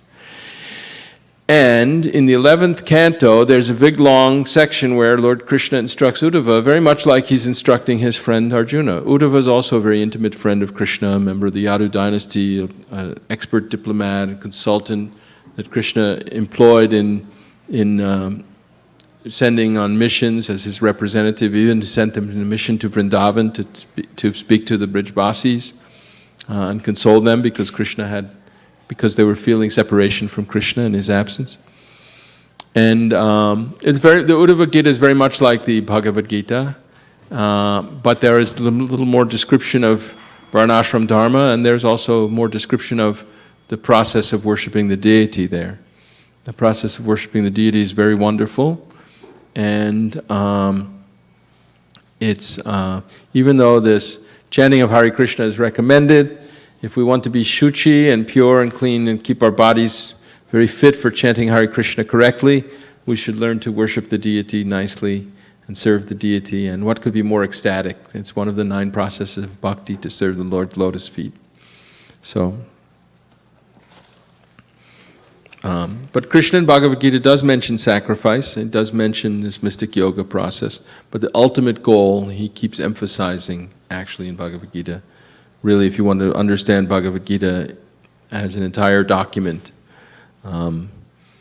is bhakti yoga, devotional service. Someday I want to write an article or a book about a lawyer's guide to Bhagavad Gita, because lawyers learn to construe constitutions, statutes, contracts, wills, trusts, and so forth. You have to read the entire document and give full effect to everything and try to understand what the author is actually saying. It's very important to get the construction, the understanding right. It's easy to misinterpret. Bhagavad Gita can only be properly understood by devotees. And those who aren't devotees and they write commentaries, Srila Prabhupada says, those commentaries are useless, whereas the commentaries by devotees are useful. So, wonderful. So,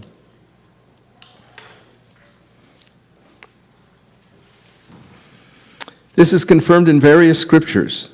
In Srimad Bhagavatam, there are many references to the fact. In the 12th canto, 351, we just read that earlier today, it is said, Kaler doshanidhe rajan astiheko mahan gunaha kirtanadeva krishnasya mukta sangha parang brajet. In the age of Kali, there are many faults, for people are subjected to many miserable conditions. Yet in this age, there is one great benediction. Simply by chanting the Hare Krishna mantra, one can be freed from all material contamination and thus be elevated to the spiritual world. The Narada Pancharatra also praises the Hare Krishna Maha Mantra as follows. Trayo Vedah Shad Angani Chandangsi Vividhak Suraha Sarvam Ashtaksharantak Sthang Yach Chanyad Api Vanmayam Sarva Vedanta Sararthak Sangsararnava Taranaha. Forgive me, my eyes are really bad and it's very hard to read for me. The essence of all Vedic knowledge, comprehending the three kinds of Vedic activity, Karma Kanda, Jnana Kanda, and Upasana Kanda, the chandas or Vedic hymns, and the processes for satisfying the demigods, is included in the 8 syllables Hare Krishna, Hare Krishna. 8 syllables, just those two. Hare Krishna, Hare Krishna. This is the reality of all Vedanta. The chanting of the holy name is the only means to cross the ocean of nescience. Similarly, the Kali Santarana Upanishad states, Hare Krishna, Krishna Krishna, Hare Hare, Hare Rama, Rama Rama, Hare Hare. These 16 names, composed of 32 syllables, are the only means to counteract the evil effects of Kali Yuga. In all the Vedas, it is seen that to cross the ocean of nescience, there is no alternative to the chanting of the holy name. Similarly, Sri Madhvacharya, while commenting on the Mundaka Upanishad, has quoted the following verse from Narayana Sanghita. Dwapar iyar janayar Vishnuhu pancharatrais tu kevalahi kalo tu nama matrena pujate bhagavan harihi.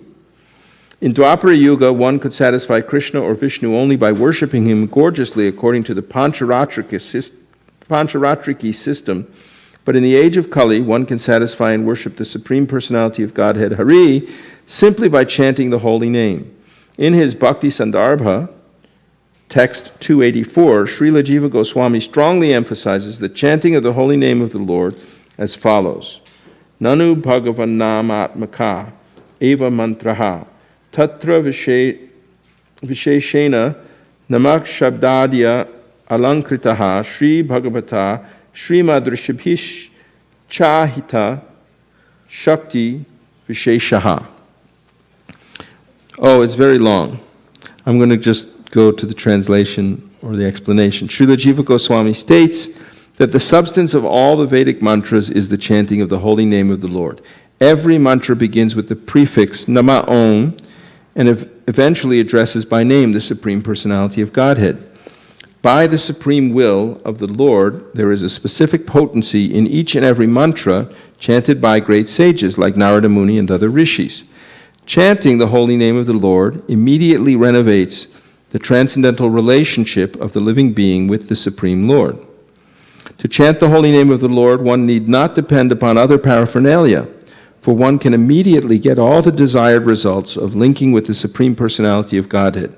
It may therefore be questioned why there is a necessity for initiation or further spiritual activities in devotional service for one who engages in the chanting of the holy name of the Lord.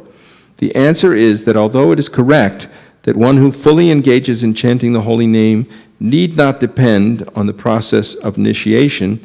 Generally, a devotee is addicted to many abominable material habits due to material contamination from his previous life.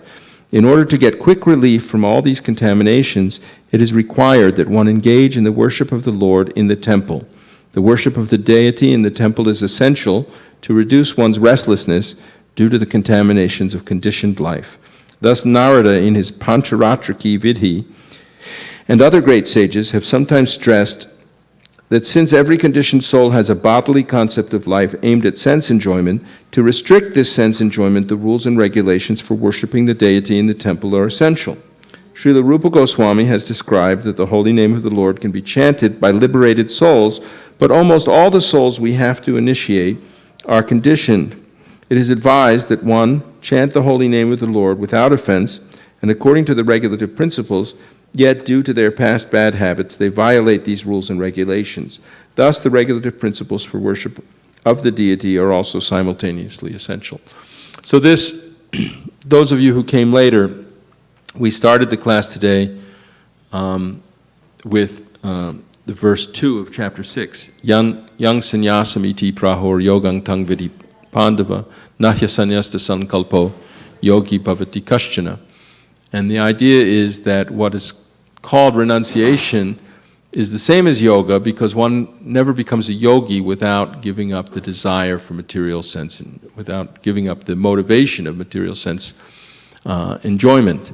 So that we're describing that these principles that are engaged in mystic yoga or performance of sacrifice or performance of deity worship properly are all included in devotional service, but that to do devotional service right, one should be expert in the same kind of sense control, the same kind of purity, the same kind of cleanliness, the same kind of humility and charity and sacrifice that are embodied in these other different recommended processes, which are recommended for different ages. So we can achieve those great qualities by chanting Hare Krishna in this age, and we have to protect ourselves because it's more powerful. But Krishna is describing these other processes because, as Srila Prabhupada said in the purport to verse 647 as a recap, that in order to study Bhakti Yoga, even though Bhakti Yoga is the ultimate goal of all of the yoga processes, in order to study, to analyze Bhakti Yoga minutely, one has to understand the other yoga processes as well. So now, for a treat, I'll finish reading what Lord Chaitanya told, or not everything he told, but his response to why he chants Hare Krishna when he was responding to Prakashananda Saraswati.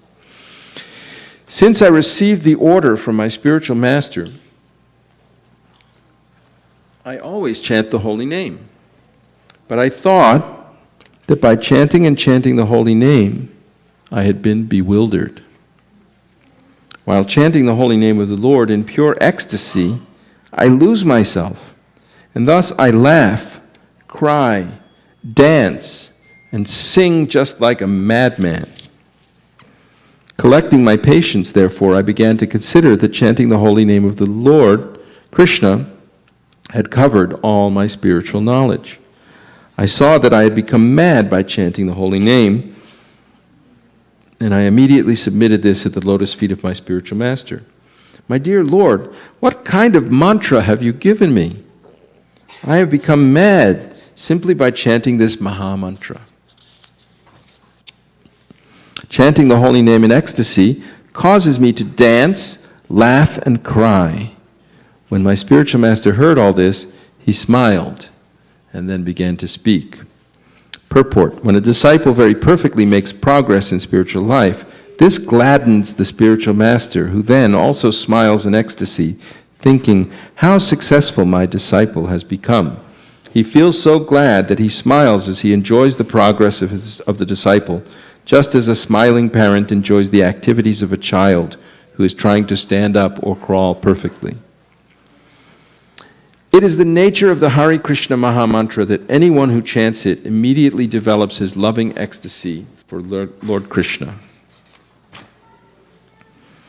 Religiosity, economic development, sense gratification, and liberation are known as the 4 goals of life. But before love of Godhead, the 5th and highest goal, these appear as insignificant as straw in the street. For a devotee who has actually developed bhava, the pleasure derived from dharma, artha, kama, and moksha appears like a drop in the presence of the sea. The conclusion of all revealed scriptures is that one should awaken his dormant love for Godhead. You are greatly fortunate to have already done so.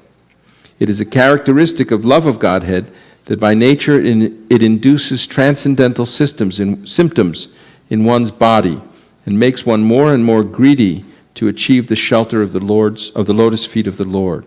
When one actually develops love of Godhead, he naturally sometimes cries, sometimes laughs, sometimes chants, and sometimes runs here and there, just like a madman. Perspiration, trembling, standing on end of one's bodily hairs, tears, faltering voice, fading complexion, madness, melancholy, patience, pride, joy, and humility, these are various natural symptoms of ecstatic love of Godhead, which causes a devotee to dance and float in an ocean of transcendental bliss while chanting the Hare Krishna mantra. It is very good, my dear child, that you have attained the supreme goal of life by developing love of Godhead. Thus you have pleased me very much, and I am very much obliged to you. My dear child, continue dancing, chanting, and performing Sankirtan in association with devotees. Furthermore, go out and preach the value of chanting Krishna Nama, for by this process you will be able to deliver all fallen souls. Saying this, my spiritual master taught me a verse from Srimad Bhagavatam. It is the essence of all the Bhagavatam's instructions. Therefore, he recited this verse again and again. Would you like to hear the verse? Evang vrata svapriya nama kirtya jatanu rago drutachitta uchai hasatyato rodati rauti gayatya unmada van nrityati loka bahyaha. When a person is actually advanced and takes pleasure in chanting the holy name of the Lord, who is very dear to him, he is agitated and loudly chants the holy name. He also laughs, cries, becomes agitated, and chants just like a madman, not caring for outsiders. Lord Chaitanya concluded, I firmly believe in these words of my spiritual master, and therefore I always chant the holy name of the Lord, alone and in the association of devotees. That holy name of Lord Krishna sometimes causes me to chant and dance, and therefore I chant and dance. Please do not think that I intentionally do it. I do it automatically. So we should take those instructions to heart, and we should chant in the association of devotees, and also we should chant japa in regulated numbers, taking vows to chant a certain number of rounds every day. Srila Prabhupada instructed us that because we were not capable of concentrating for long periods of time, we should chant the minimum number, at least, of 16 rounds every day. Although his spiritual master taught that anyone who doesn't chant 64 rounds a day is fallen. But all of you, I encourage you to chant some rounds every day. How many people chant some rounds every day? Very good. And then keep increasing. If you don't chant 16 yet, you can try chanting an extra 2 rounds and see if you can fit that into your daily schedule. It takes me a couple of hours to chant 16 rounds. And we should also chant in the association of devotees, go out on mini festivals that are being organized by ISV, and encourage everyone to chant, and we should preach the holy name vigorously, distribute Srila Prabhupada's books, have discussion groups, study them with friends, and it's fun to invite people over to have a little kirtan in your house, distribute some prasadam, and then read Prabhupada's books together and share realizations. We have about 15 minutes left, and I want to hear some realizations and discussion from the audience, please. Someone, yes?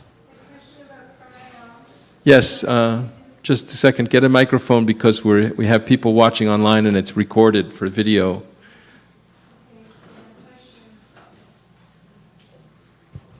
My question is about pranayama. There's different stages of controlling the senses and withdrawing them. I was wondering if that process, which is different from bhakti yoga, can control bodily and mental functions in totality, if that's possible or not. Yes, so pranayama is a breathing exercise in which one learns to equalize the different life airs that are some are going up and some are going down. There's different airs that are described. And it also increases longevity, because to actually practice this process of dharana, dhyana, and samadhi often takes a long time. In Srimad Bhagavatam we hear of yogis that they learn to control their breathing so much that they can meditate underwater for thousands of years, actually. And we should not doubt these descriptions. These are actual descriptions of yogis that practice that. And yes, it's a mechanical process that then helps one withdraw the senses from the objects, even before one learns to dedicate one's senses in devotional service.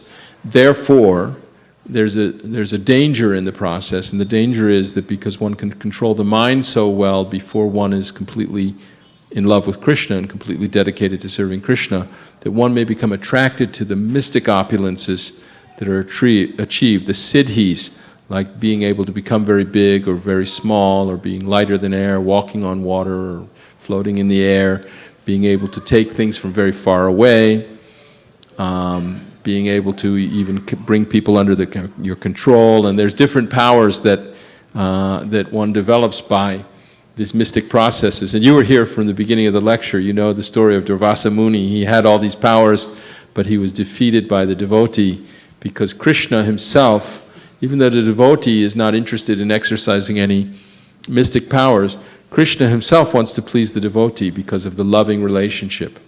So yes, the process of pranayama and dharana and dhyana can ultimately lead to perfect control of the senses and trance, samadhi.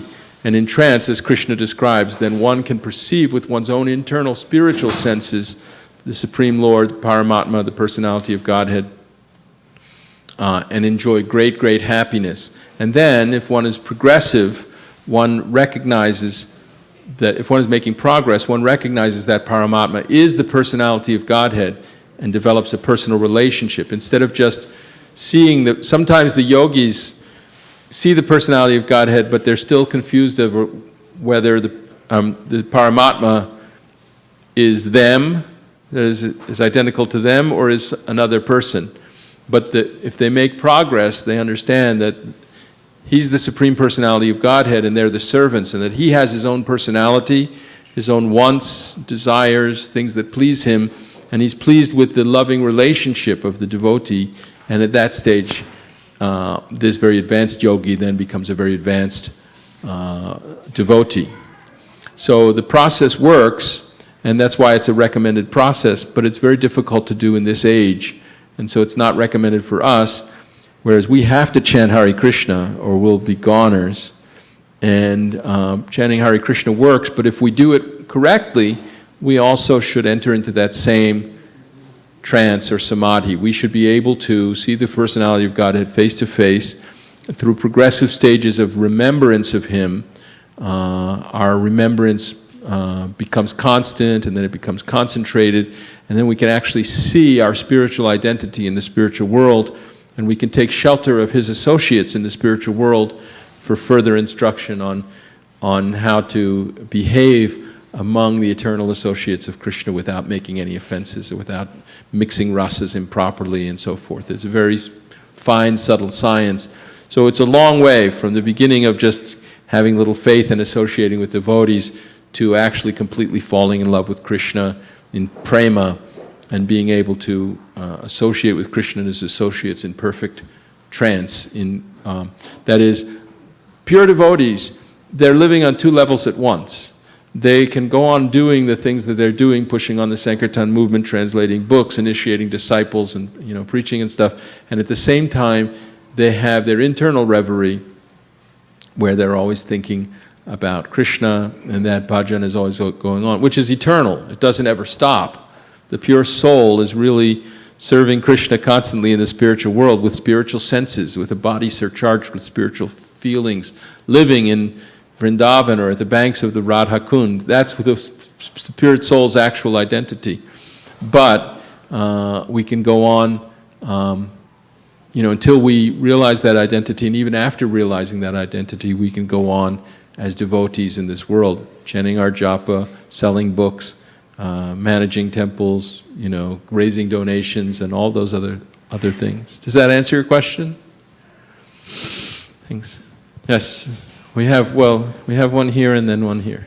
Yes, please. Thank you for an excellent lecture. Could you speculate with your analytic lawyer mind as to why those 4 different stages of the cycle, whether it's Dwapar or Satya or Treta and then now Kali, we are being prescribed different interventions to enhance our association, and we've found that bhakti is the best Kali. So what characteristics of each of these stages you think, or these cycles, allow our spiritual masters to allocate this treatment? Just like a physician would say, this is a diagnosis, so this is the treatment.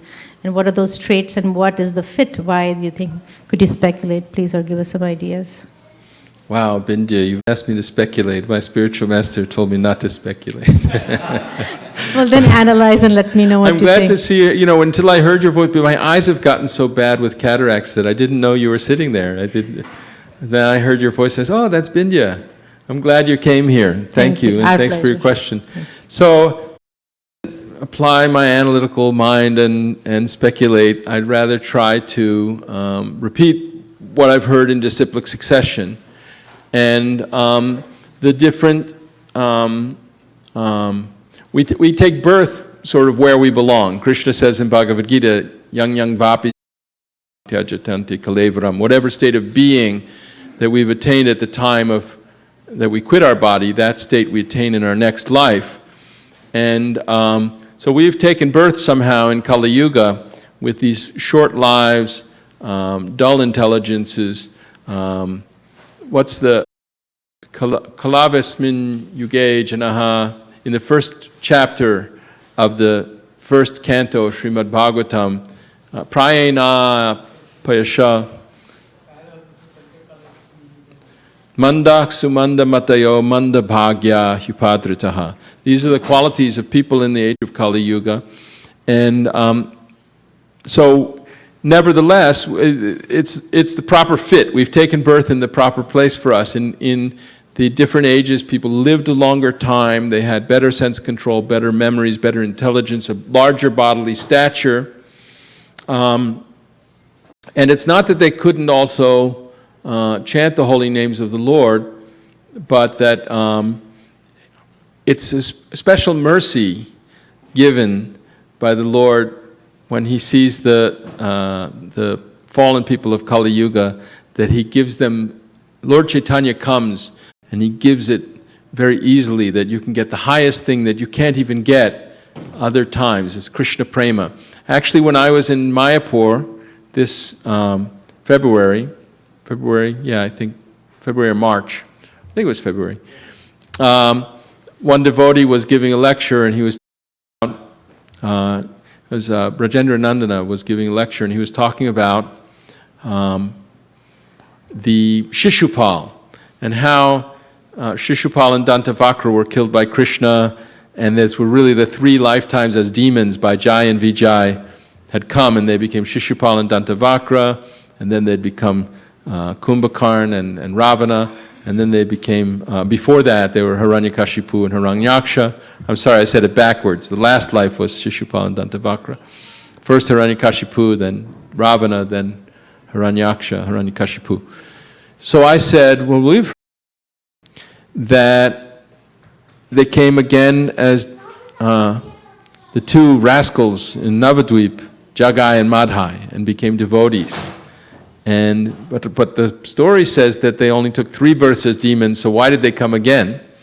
And Brajendra Nandana answered and he didn't speak, he quoted chapter and verse and answered very perfectly that all of the great personalities, all of the demigods, the Jaya and Vijaya are very important personalities in the spiritual world. They're the gatekeepers, you see them in front of every temple, and Brihaspati and Lord Brahma and everybody. When Lord Chaitanya comes, they all get in line and they really want to come to participate in the Sankirtan movement because he's giving a special, sweet, mellow, he's giving people a chance to feel the mood of the Brijbasis in Vrindavan. He's giving it very easily to everyone, even though most great demigods, sages, yogis, and even inhabitants of Vaikuntha planets don't normally get to experience the sweetness and relish the great beauty and intimacy of that mood of love. So he's giving out this love very, very easily. So you use the metaphor of a doctor like yourself for your example, and sometimes doctors can give the exact prescription and the science and stuff, but Lord Chaitanya is the supreme doctor, and sometimes out of great compassion, he gives more than just curing the people, but he gives his very sweetest, rarest devotional service. And that devotional service completely controls Krishna. So he very rarely gives it out. When someone has that kind of love of Krishna that they, like I was describing, Yashoda doesn't think of Krishna as her God that she's dependent on and that she prays to for protection, but she actually prays to God to protect Krishna because she thinks of him as dependent on him. And that kind of love where the devotee takes a superior position to Krishna, sometimes Radharani challenges Krishna, she gets mad at him because he wasn't paying enough attention to her. That kind of intimate love that reverses the idea of God as the majestic object of worship and makes him subordinate in a sense is very, very pleasing to him, and that's being given by Lord Chaitanya out of great, great mercy. So it's a special medicine. We even sing that song. Go ahead. Just thank you so much. Yeah. Very nice answer.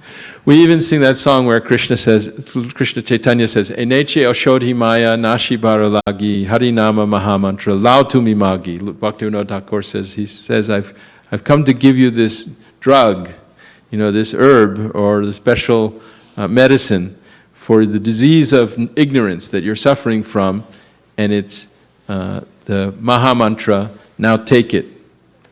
So he's a physician like yourself. One more question or comment? Yes, we had you there, I'm sorry. We passed you before.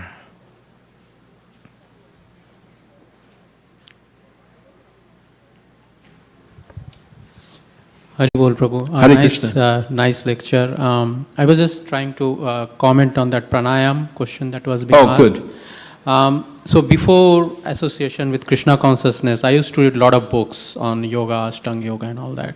So there is a institution called Bihar School of Yoga. They are considered topmost in Ashtanga yoga, basically. And they had written a nice book called Dynamics of Yoga, a very small book, and they're written about lots of the psychic sleep and then pranayam, asana, nada yoga, how you slowly pay attention to the more subtler and subtler sounds until you hear the sound of flute, which is nadi. And then they also wrote about a chapter called Japa yoga. The sound of flute, Krishna's flute, right? Yeah, Krishna's flute, that's what. Okay, yes. Because it's a nada yoga, so they are focusing just on the sound, but yeah, that's Krishna's flute. And then in Japa yoga, they are saying that this is the most powerful form of yoga. We don't realize this, but when we do it correctly, we are actually controlling our breathing. Because in certain verses of Upanishads, it has been mentioned that when you speak, you cannot breathe.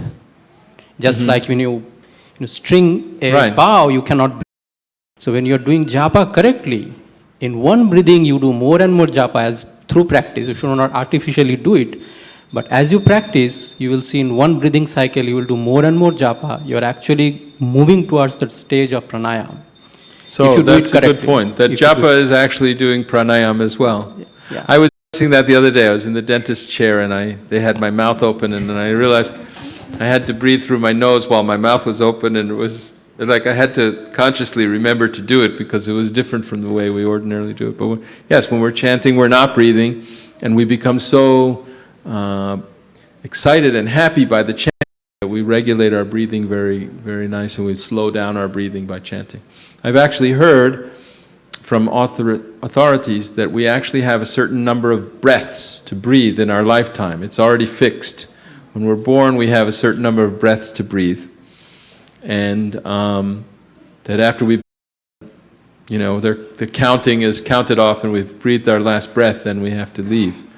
So then I thought, well then the people that exercise and they're huffing and puffing, jogging and things, they must be breathing fast. They're shortening their lives.